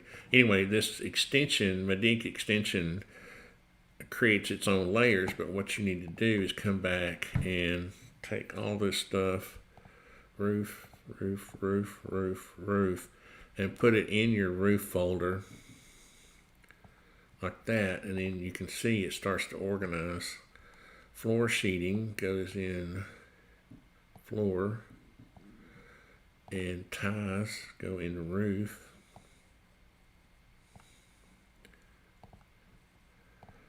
And wall cladding goes in wall, and wall sheeting goes in wall.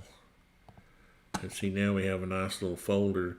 I don't know what this must be an empty. Yeah, if they're empty, you can delete them. I think this is that metal tie, but I think I could be wrong. Roof sheeting. Let's see if I delete that. What happens?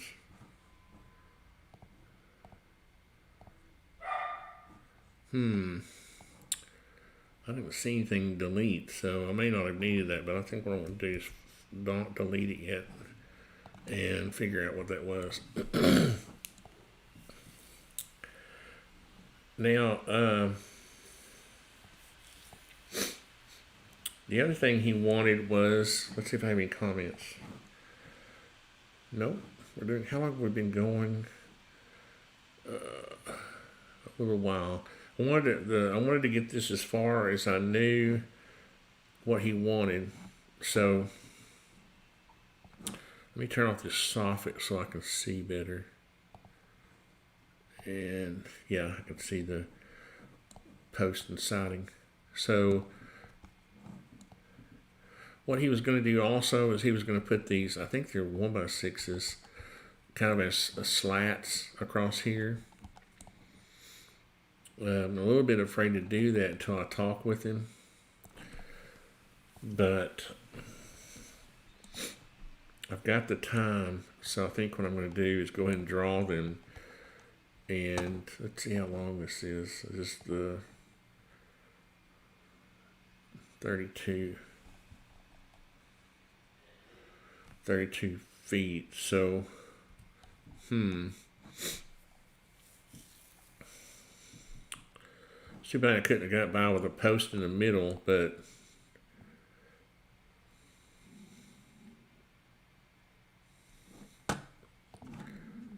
if you're going to buy 8-footers or 16-footers, that wasn't work. This may be why he has that set up at 8 feet,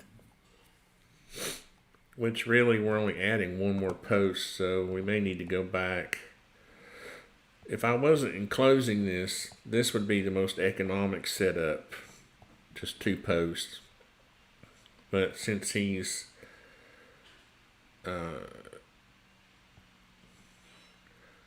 going to do this sort of enclosure on the side, we may need to go back to adding that. So Eric, you can look at this configuration, but then we'll delete one of these, and then let's set this up.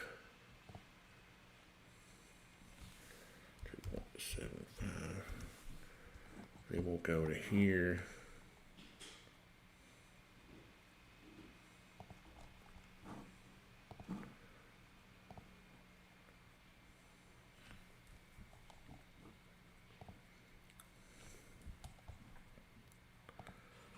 My construction line.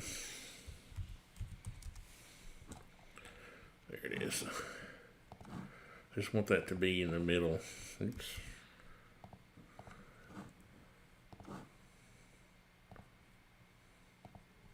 There we go. Because I like the spacing on this to be even. So what I normally do is draw myself a line, and then I'll get these.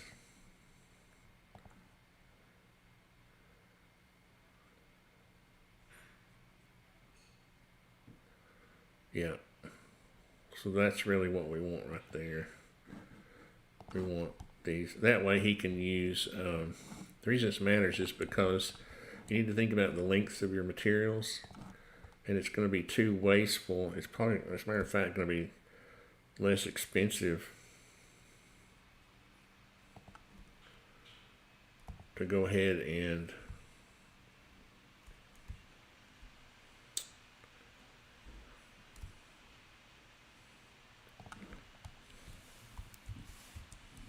there we go.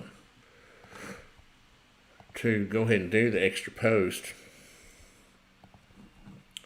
so that your material lengths work out better here. Now, what we can do is we can make these footings a little smaller.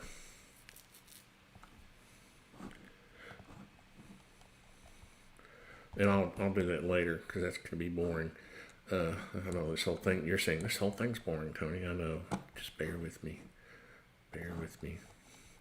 So what this would amount to is you'd be able to buy a 16 feet. See, I think they were they 1x6s or 1x8s?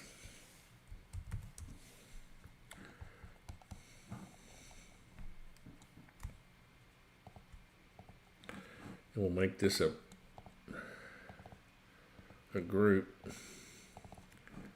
It'll be 3/4 of an inch.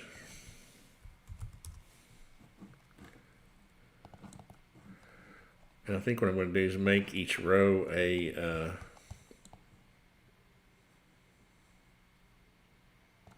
well, this isn't going to be that hard to do, so I'm not going to worry about it. What I would do is probably bring this down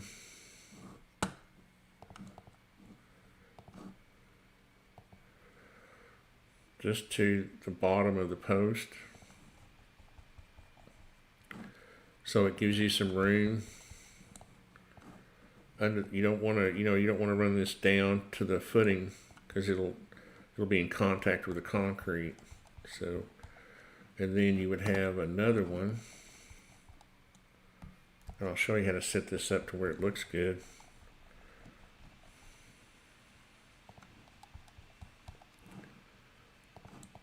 Now, yeah, that works. Good.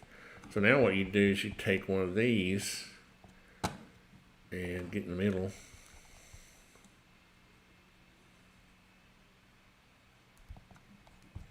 Put it right here. And I think he had a space between them.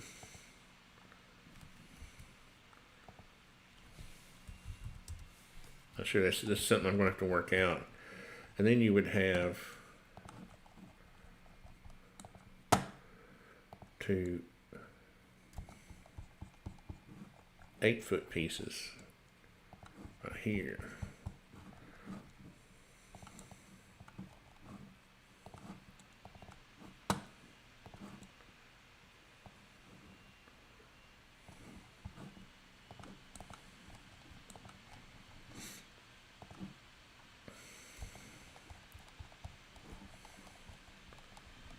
That. And see, this is why it's worth having the extra post going through that, because if you put those that I had the way them spaced before, it doesn't work out with your length of materials.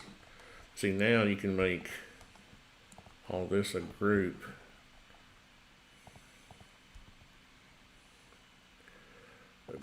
And then we can copy it up.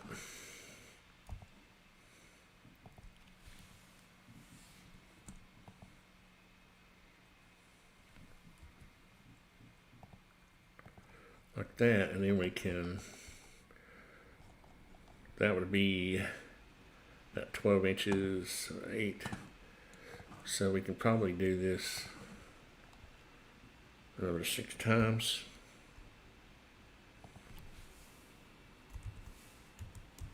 Or is that too many? Well, one more time, see how that works out.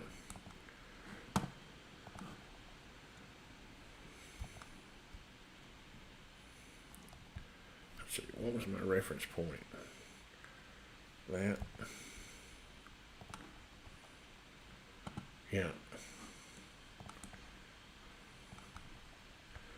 Can we get one more?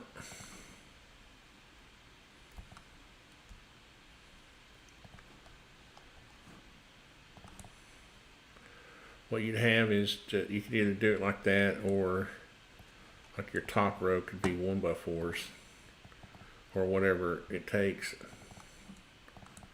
to get this down. You know, would that be, how wide is this? Yeah, we'll just make it 3 inches. You just have to rip down a 1x4.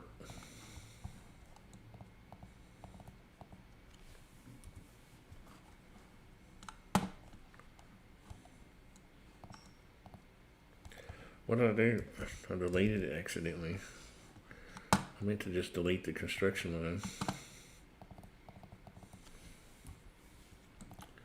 Thank God for undo. See if there's any comments. Nope. I'm just working now, baby.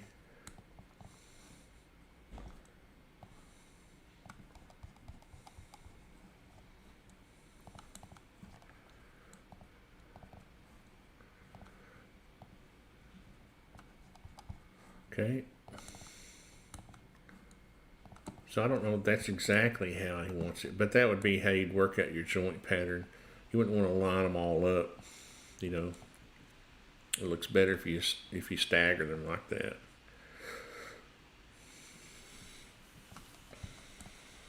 And then you said at one point now, to be honest with you, you're going to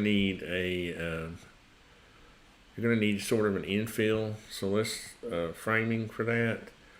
So let's this will be the last thing I do, and then I'll stop boring you people to death.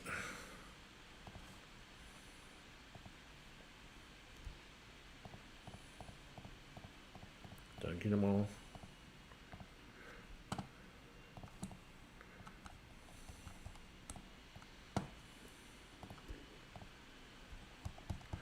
Let's put these in a wall layer, and we'll call it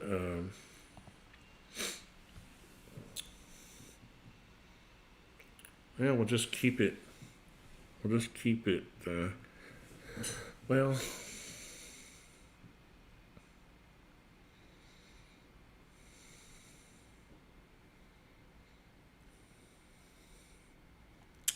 we really don't need that. We really don't need that. We got a wall cladding layer.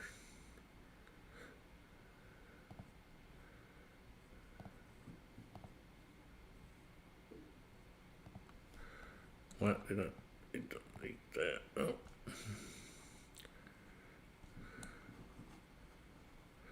So we can just put them in this wall clad layer, and I can turn it off. Why is it not going off? Oh, I accidentally put it in roof cladding. Shoot.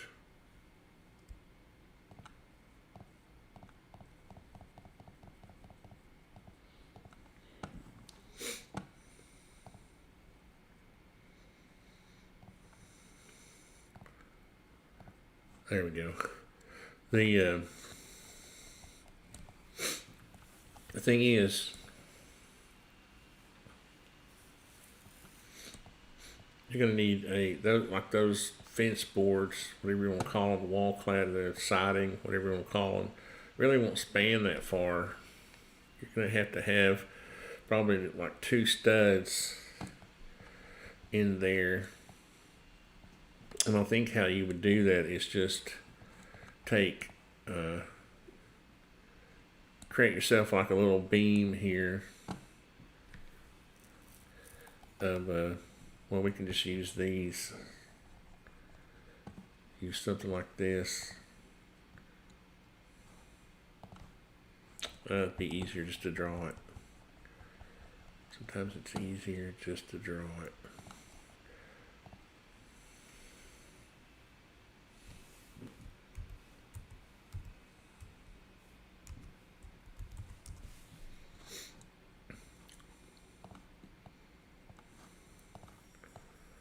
Oops, all that. Make that a group. We'll bring it over here.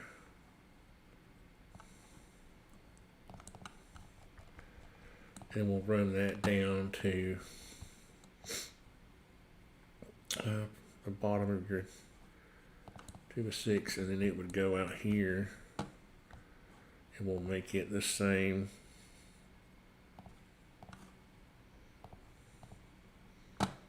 Treated.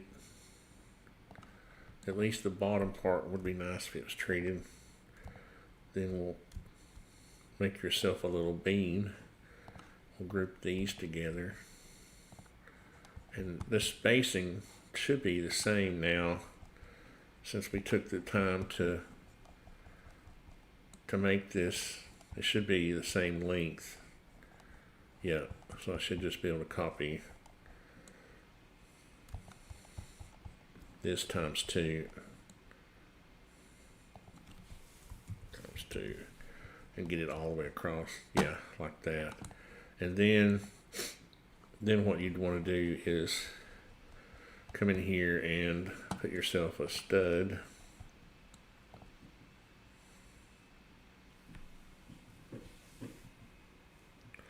If I can see.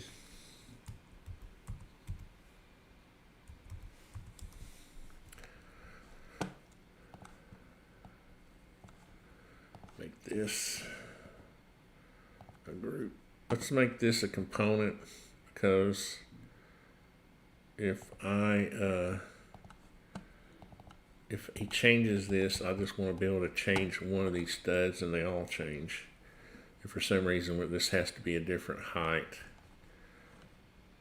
or for any reason at all. And what I'm going to do is I'm going to make it the same material. That materials. Select that. Okay.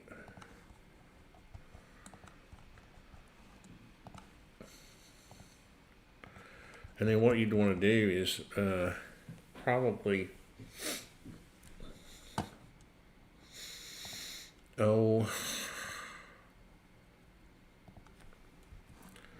Let's see what kind of spacing we have here.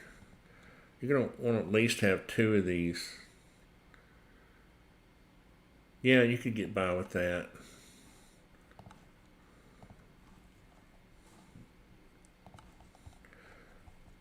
It really just depends on what your future use is. If you're going to want to, and let's say you wanted to insulate after you put your door up.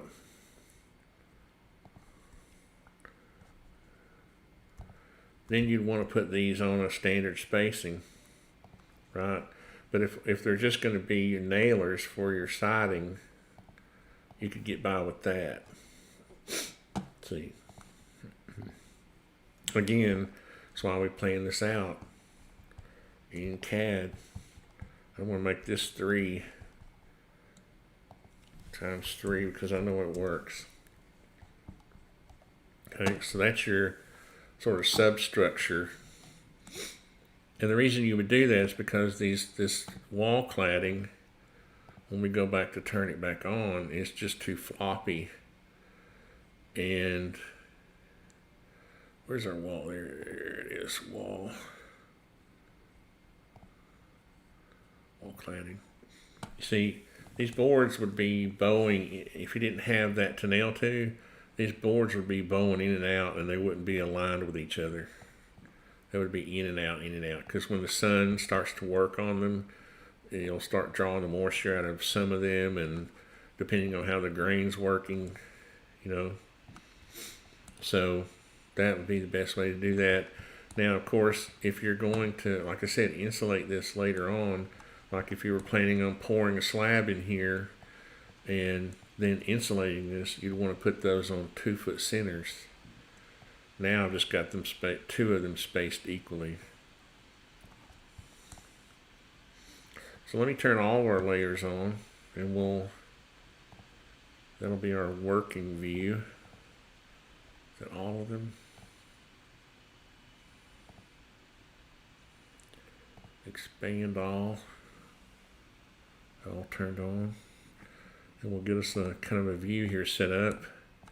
Not quite sure. You see, something's weird because this siding normally has detail to it.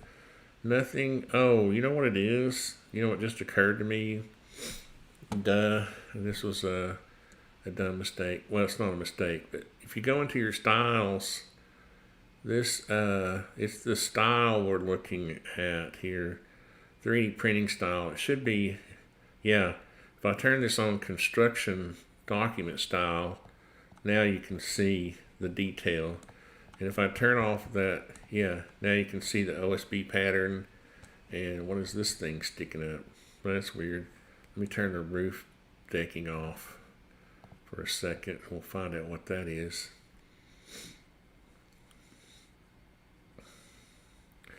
Roof, let me get this where I can see.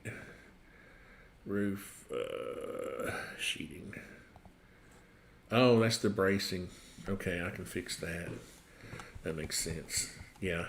And what I'm going to do, before I do the bracing, I'm actually going to turn that off. Let's go back to our working view.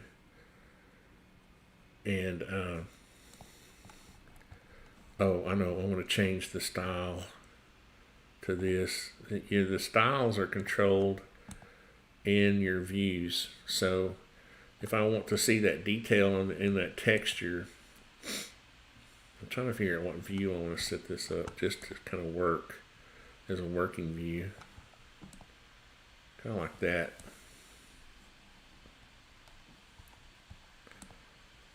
Because I'm going to put this roofing on here in a second. One thing I don't like is that pink look that comes in as, so I'm going to select that and then edit it and just make it lighter like that. Because when I print my drawings, the views will actually be, like that. Except, I like working, being able to see the different materials. See if there's any. Here's a comment. Does that container door hinge clear the cladding? I know. Isn't that something? I was thinking the same. Duncan, you know, when I was thinking about that was when I was putting this post right here. And that is a good question. You see, there was daylight between, I put some daylight between the post and the container because I was thinking to myself, when this door opens, it should, well, it's a matter of, you know, how far it would open, right? Maybe if it just, it depends on if you want it to either open 90 degrees or more than that, but you're right. I'd probably give myself a little more space here because otherwise the door's going to be beaten into the edge of this, you know, or hold the fencing. Why do I want to keep calling that fencing? Move it back. Probably what I should do is make that whole thing a group of itself, itself.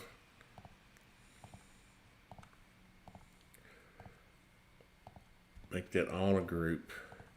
And then, so if you moved it back where the radius would, you know, all you'd have to do is move it back 3/4 of an inch like that, so that now the door could open, you know, almost at a 45-degree angle, and it wouldn't touch it. So, but I'm going to find out.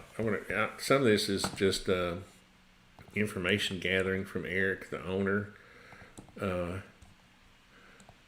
to see exactly how he's going to configure these. This may be one of those containers that has doors on the sides right here, you see, because then it would be more accessible.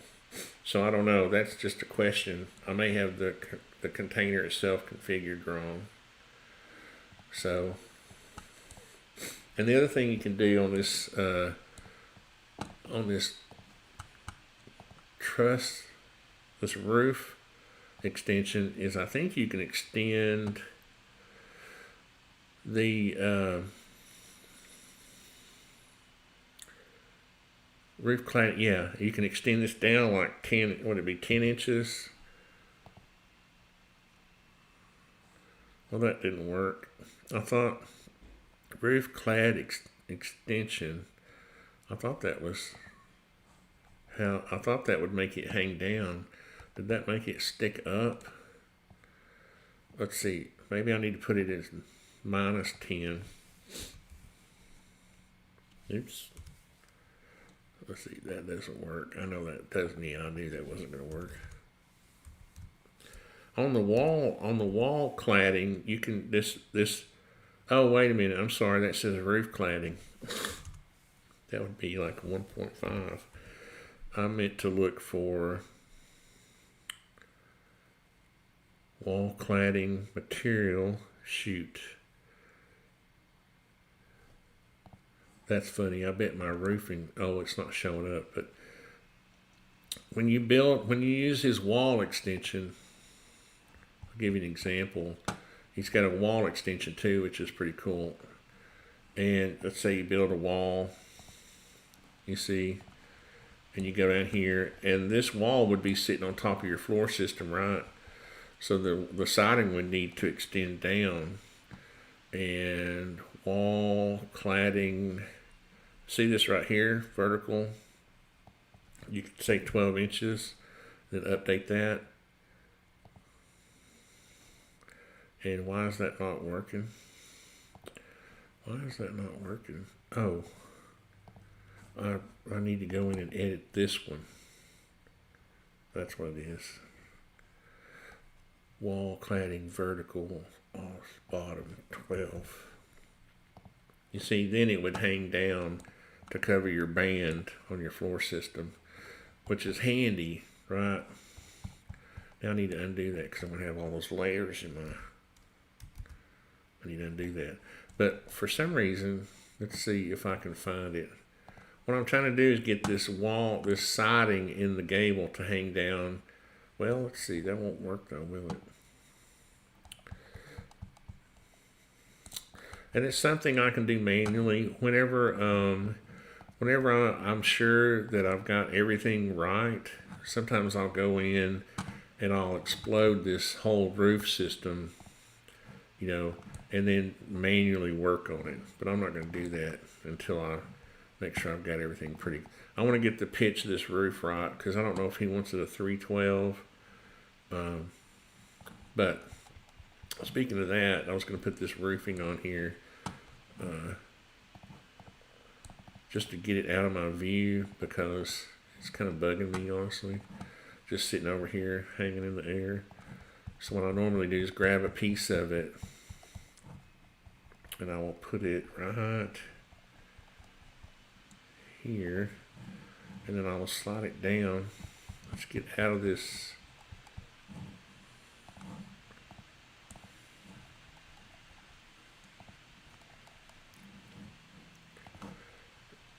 And I gotta raise it up a little bit so it doesn't.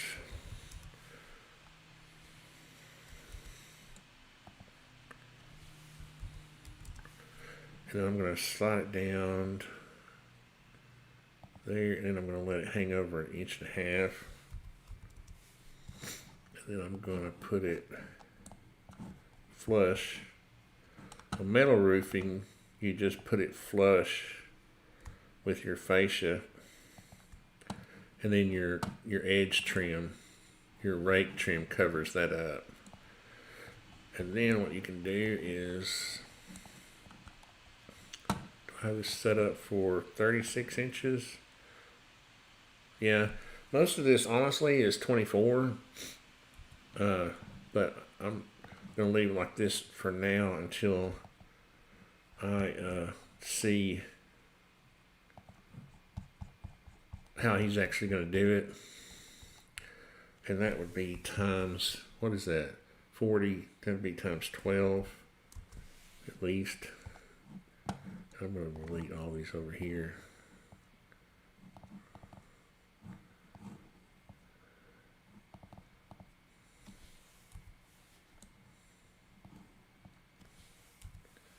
Because they're honestly bugging me.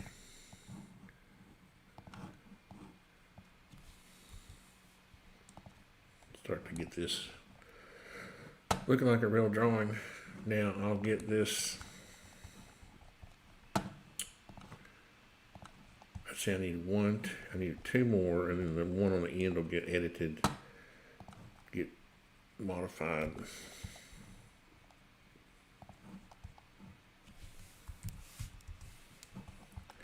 And this one will become a unique one.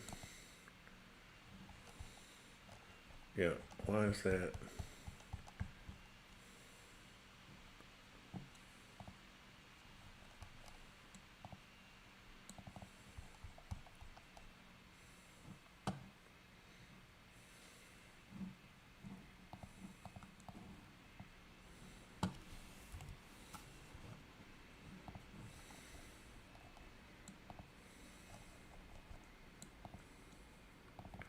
Let's see.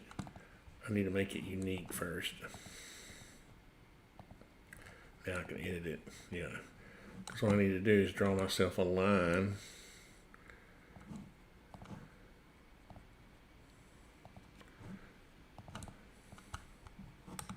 I'm not editing.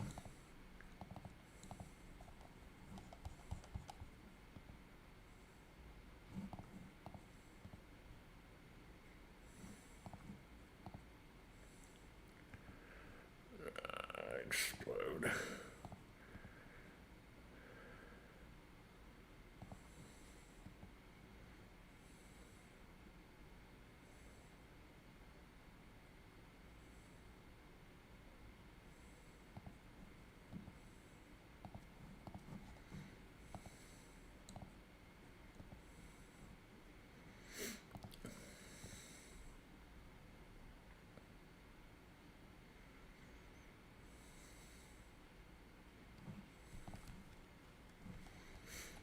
Getting sidetracked.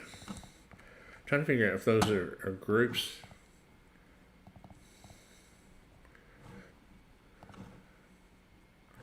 Okay, so what I need to do now is pull me a line over here, lines up with that, and then I can take a line and run it up here. See, then I can just delete all this junk. And I've got myself custom piece for the ends. And then this would come down. What I normally do is I'll let this hang down a little bit like that, and then I'll cut my ridge back an inch, the decking, and so it can ventilate out the top. That's your kind of ridge vent. Then all of these should be components, a component that I can just, I don't know why they're in groups, so that's kind of freaking me out a little bit. But I should, if I bring this all down to here, this should, yeah, they should have all changed. Yep. So that's good. That's working. And then I can make, one thing I don't understand is,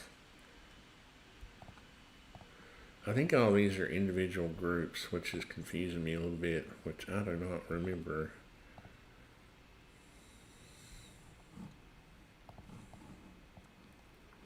Let me see if I got any questions. It should open to 90. Yeah. I think what Duncan was saying was that the that siding was going to get in the way of opening the door, which it probably would. But I think the container doors, if I remember properly, are made for like zero clearance. Like you can open the door 90 degrees, because if you had, one next to another one, you should be able to open the door 90 degrees without any interference, because they got that sort of barrel hinge kind of thing. Oh my God. It's time about practical construction. Oh, yeah, thank you. Thanks, Duncan. So, what I've got myself into now is, I've confused myself a little bit about what is this metal roofing. I think what I'm going to do is turn off all this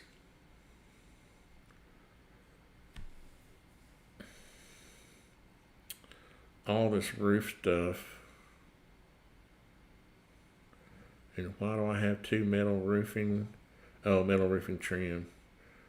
Okay, I think I'm going to turn off all these roof layers.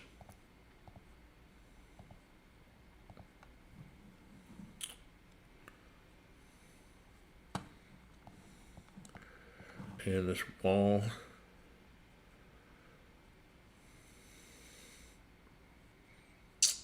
Got too many layers, people. Too many layers, and I can't see wall cladding. Well, there we go. What I'm trying to do is get to where I can select all these. And I think I'm going to, except for this last one, because I think I've already fixed it. Let's see. I'm at the, wait a minute. I don't know how to explain this, but I think these are groups. They're individual groups, which they shouldn't be. They should just be components, and then I group them all. So I think if I explode these, I still think they're all components. Oops. That's a component. I think what I need to do is delete all these others. I think I screwed up somehow.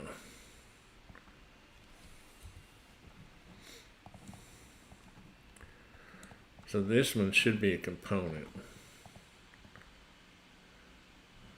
Yeah, edit component, make unique. No, I don't want it to be unique, because now I'm going to copy it.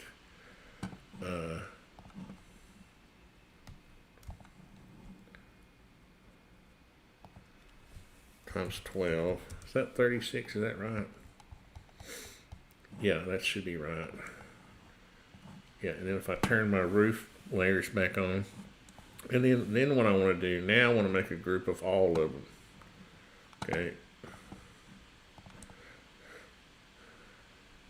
Yeah, that's what I want to do. I want a group of, and why is that last one? I know why. Explode, make group. Yeah, okay. And then these are all components. Let's see, because if I change this one, they should all, yeah, they should all change. So that's correct, Bob. That's correct, Bob. And what is this right here?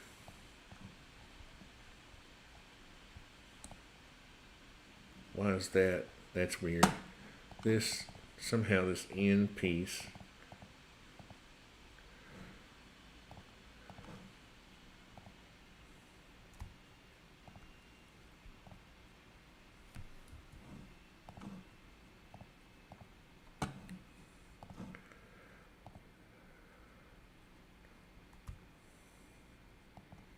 Got shifted somehow. That was weird. Now, this all will become clear in a minute. Why do I still see some kind of weird thing hanging down? It must be just optical illusion. Now I make the whole thing a group. See, you don't want to get you don't want to get your groups out of hand. You don't want to have too many nested groups inside of groups. I have components nested inside of this group now. And see, and the other thing is, these actually should be not in the metal roofing. This is another thing you got to be careful of. All these should be in the untagged, like layer 0 is what we call it in AutoCAD, and layer 0 is your standard, and then you make a group of all of them, you see, and then you make that group, and then you put that group in the layer that you want it to be in, metal roofing. You see, that's good CAD management there. Now what we're going to do is copy this layer management, I should say, group management. And we're going to go, just for now, we're going to go 20 feet. And we're going to mirror it. -1, it should say. Yep. And let's turn all of our layers back on.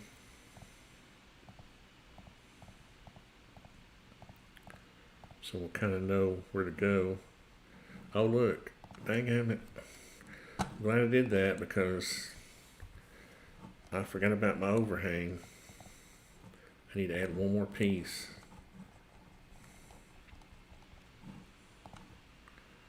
But it should be the right width because I started from that end. Yeah, that should be flush with the fascia board. Yeah, it is. So now, what is that? Oh, that's that bracing sticking up. I'll fix that. I'm not going to fix the bracing until I find out if the roof pitch is correct, because I'll have to change it. That's something I have to do manually, and I don't want to mess with it until I get him happy on the roof pitch. The thing about the roof pitch is, it's just an aesthetic thing. This roofing, you really can go down to like a 1.5 12. Oops, too far. A 1.5 12 pitch on it. So it's just a matter of what. That's one thing nice about metal roofing. I'm gonna turn that bracing off. It's driving me crazy. That's one thing nice about metal roofing. Most metal roofing products can go down to a low pitch, and unlike shingles, and so it just becomes a matter of what you want it to look like, the aesthetic. Now I do want to check one thing. Yeah, that looks right. Now I can take my, oh, did I delete my ridge cap? Dang it. See, one thing I don't like about SketchUp is this, that depending on the view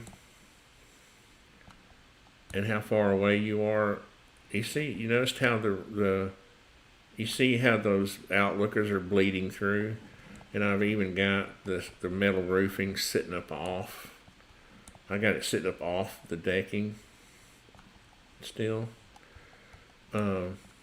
That's annoying to me, but it's just a minor thing. So I think what I'm going to do is I'm not going to mess with this roof trim right now, because that's going to depend on the pitch. The metal roofing itself is easy to change the pitch and the length. So I think what I'm going to do is send this to him, have him watch this video, see if there's any other comments. See, not only oh yeah, you guys are nice. You guys are nice guys. Let's see if that's in the right layer though, because then I can just turn it off, because it's kind of bugging me hanging out there. Yeah, metal roof trim. I'm just going to turn it off, and then I'm going to update my working view.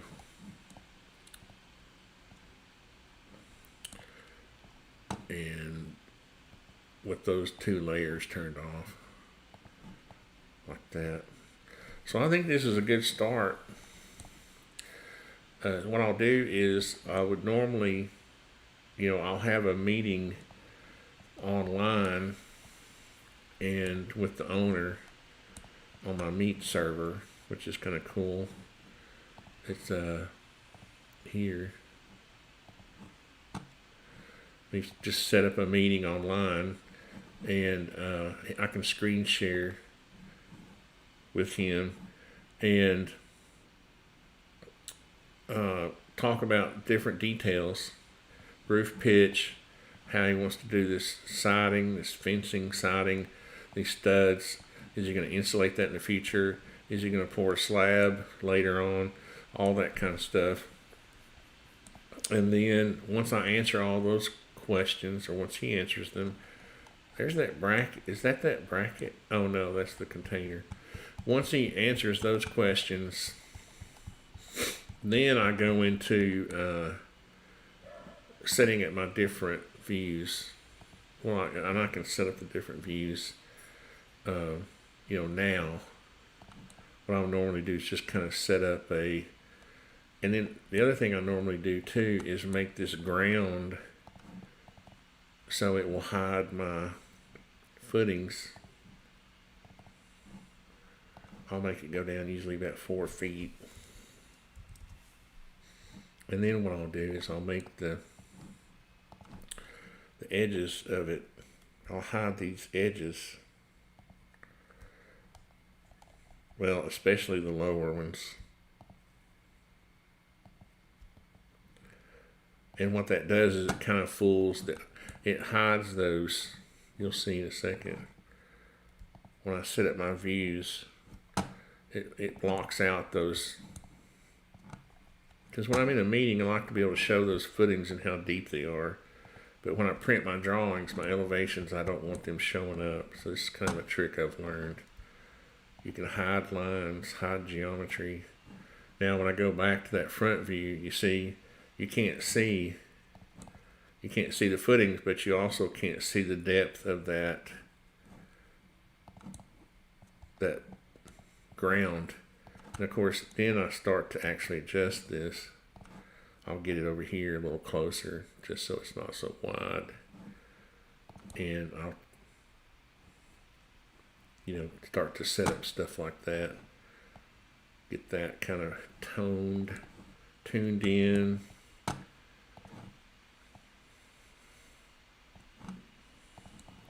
Go back, set it up. Kind of get it to where I want it. And then you go to your views, your scenes. We call them viewports in CAD, but SketchUp, well, there's scenes. And we add it. Here's a little plus mark. I'll just call it front. If I know north, east, south, and west, I'll do that. But if I don't know that, I just say front. update that. I go to the right. Normally, if you get it set up pretty good, it'll be easy like that. You just have to turn it, name it right. Update it up here, and then let's see, where am I? The back. And again, I'm going to fix that siding. Once I get all this roof information worked out, I'm going to go in and manually edit that siding to where it'll come down and cover up that wood. Then this is back, or rear, back.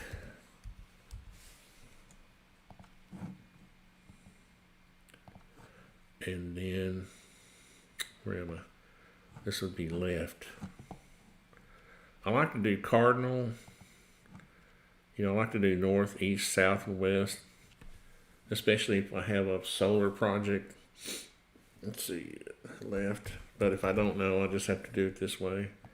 And I'll usually ask the owner, update. And then what I'll do is I'll set myself up what is all this? So, oh, look.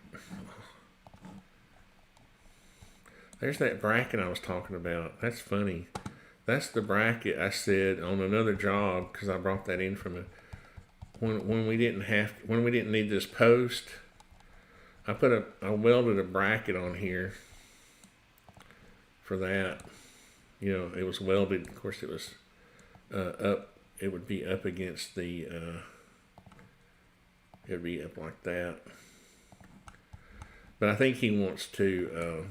I'm going to delete it because he wants this post, because in the future he's going to frame a door in here, and it'll be nice to have wood, to go to work to.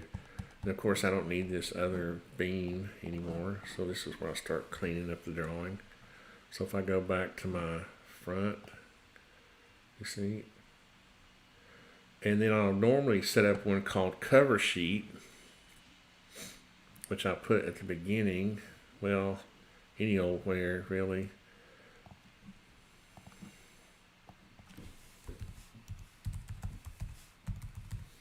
And again, these are views. And then I'll get kind of a neat view, and then I'll set it up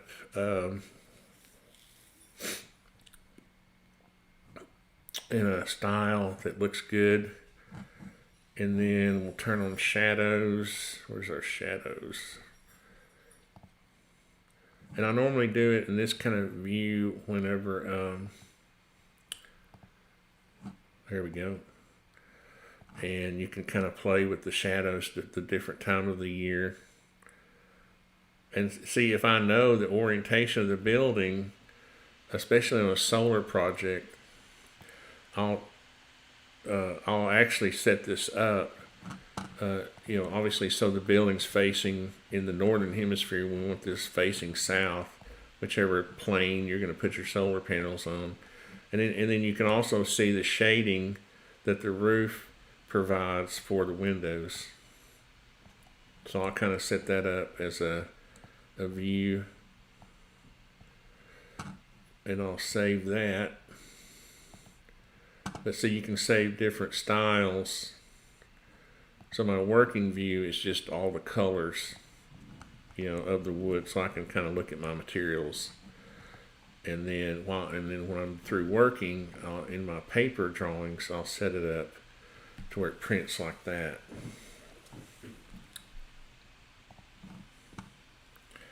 Is this a service you offer? Charge? Yeah.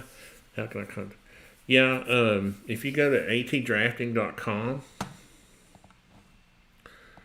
right here, atdrafting.com, and the link's in the description, you can see right here, request for service menu item, and it's just a short little form. And the reason I have to ask these questions is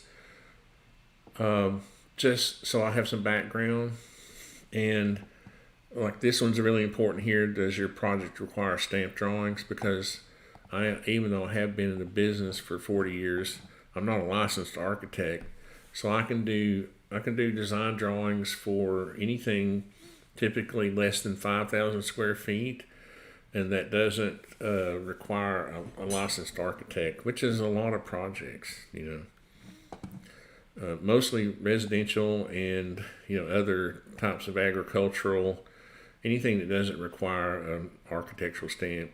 And generally, if you tell me what your project is, normally when you get into commercial occupancies, especially like public, like schools or hospitals, I can do offices up to 3 to 5,000 square feet. But I respect that process because I obviously worked in architecture, and I always make sure people understand that I'm not licensed. I'm not a licensed architect, and but there is a market, and it's I think the law is fair. It allows me to help people who can't afford architects. And I'm not doing things like this occupancy. Nobody's living in this, so I'm not going to, harm anybody. I'm not going to harm the public. Yeah, but the difference is with me is I actually build things. You can go to ArtisanConstructionLLC.com, my other website, and you can see, here's my 40-year celebration pictures. You can go see all the old-timer pictures. That's me when I was 19, starting out after school. My first log home I built in 1987. So you can go, here's the Habitat articles where I helped start Habitat for Humanity in Chattanooga. And, here's some old renovation projects that I did. The house I helped design and build. So there's the first Habitat project in Chattanooga. So the difference between me and and I'm not bragging. I'm just saying I'm not doing anything irresponsible by doing these types of services for people. I'm not just a SketchUp artist. I'm a builder. So I think that's fair, the way the law allows me to be able to provide that service to people affordably.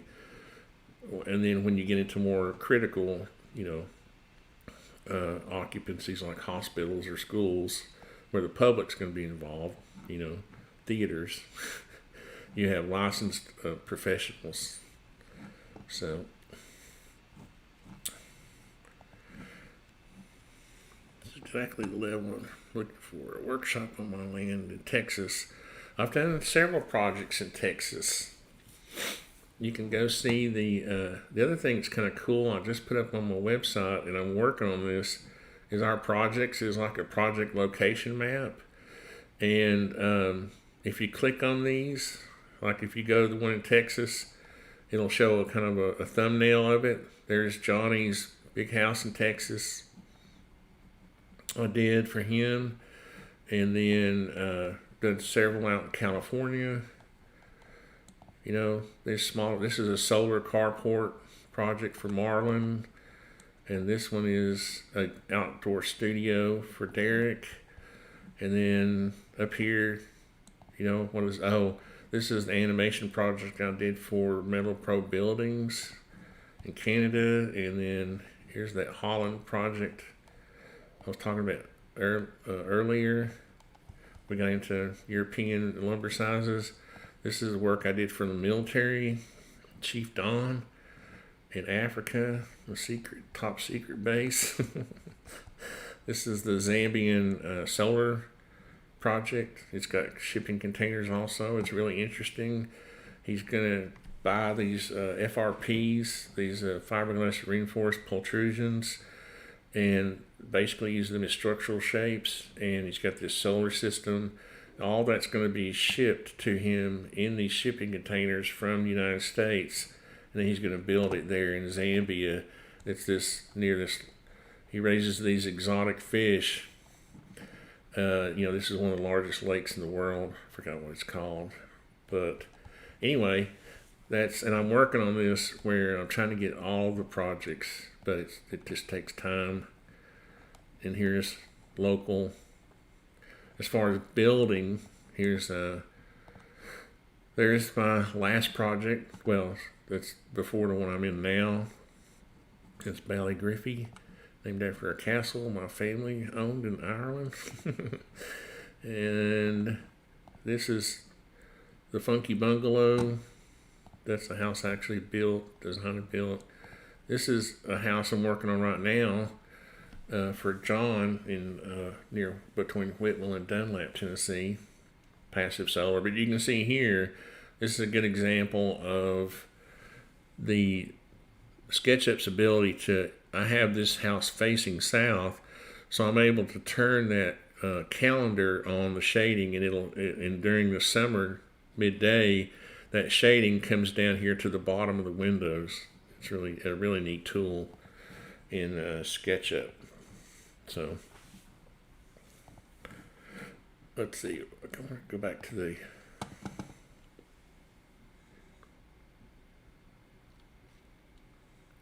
Richard's good too. Richard is a good. He's one of my favorite European dudes. I've actually met him in person. He's makes quite a few trips to the United States, and he's a great guy. I hope someday he can come and live here. That would be cool. Well, anyway, I'm going to send this to the owner, and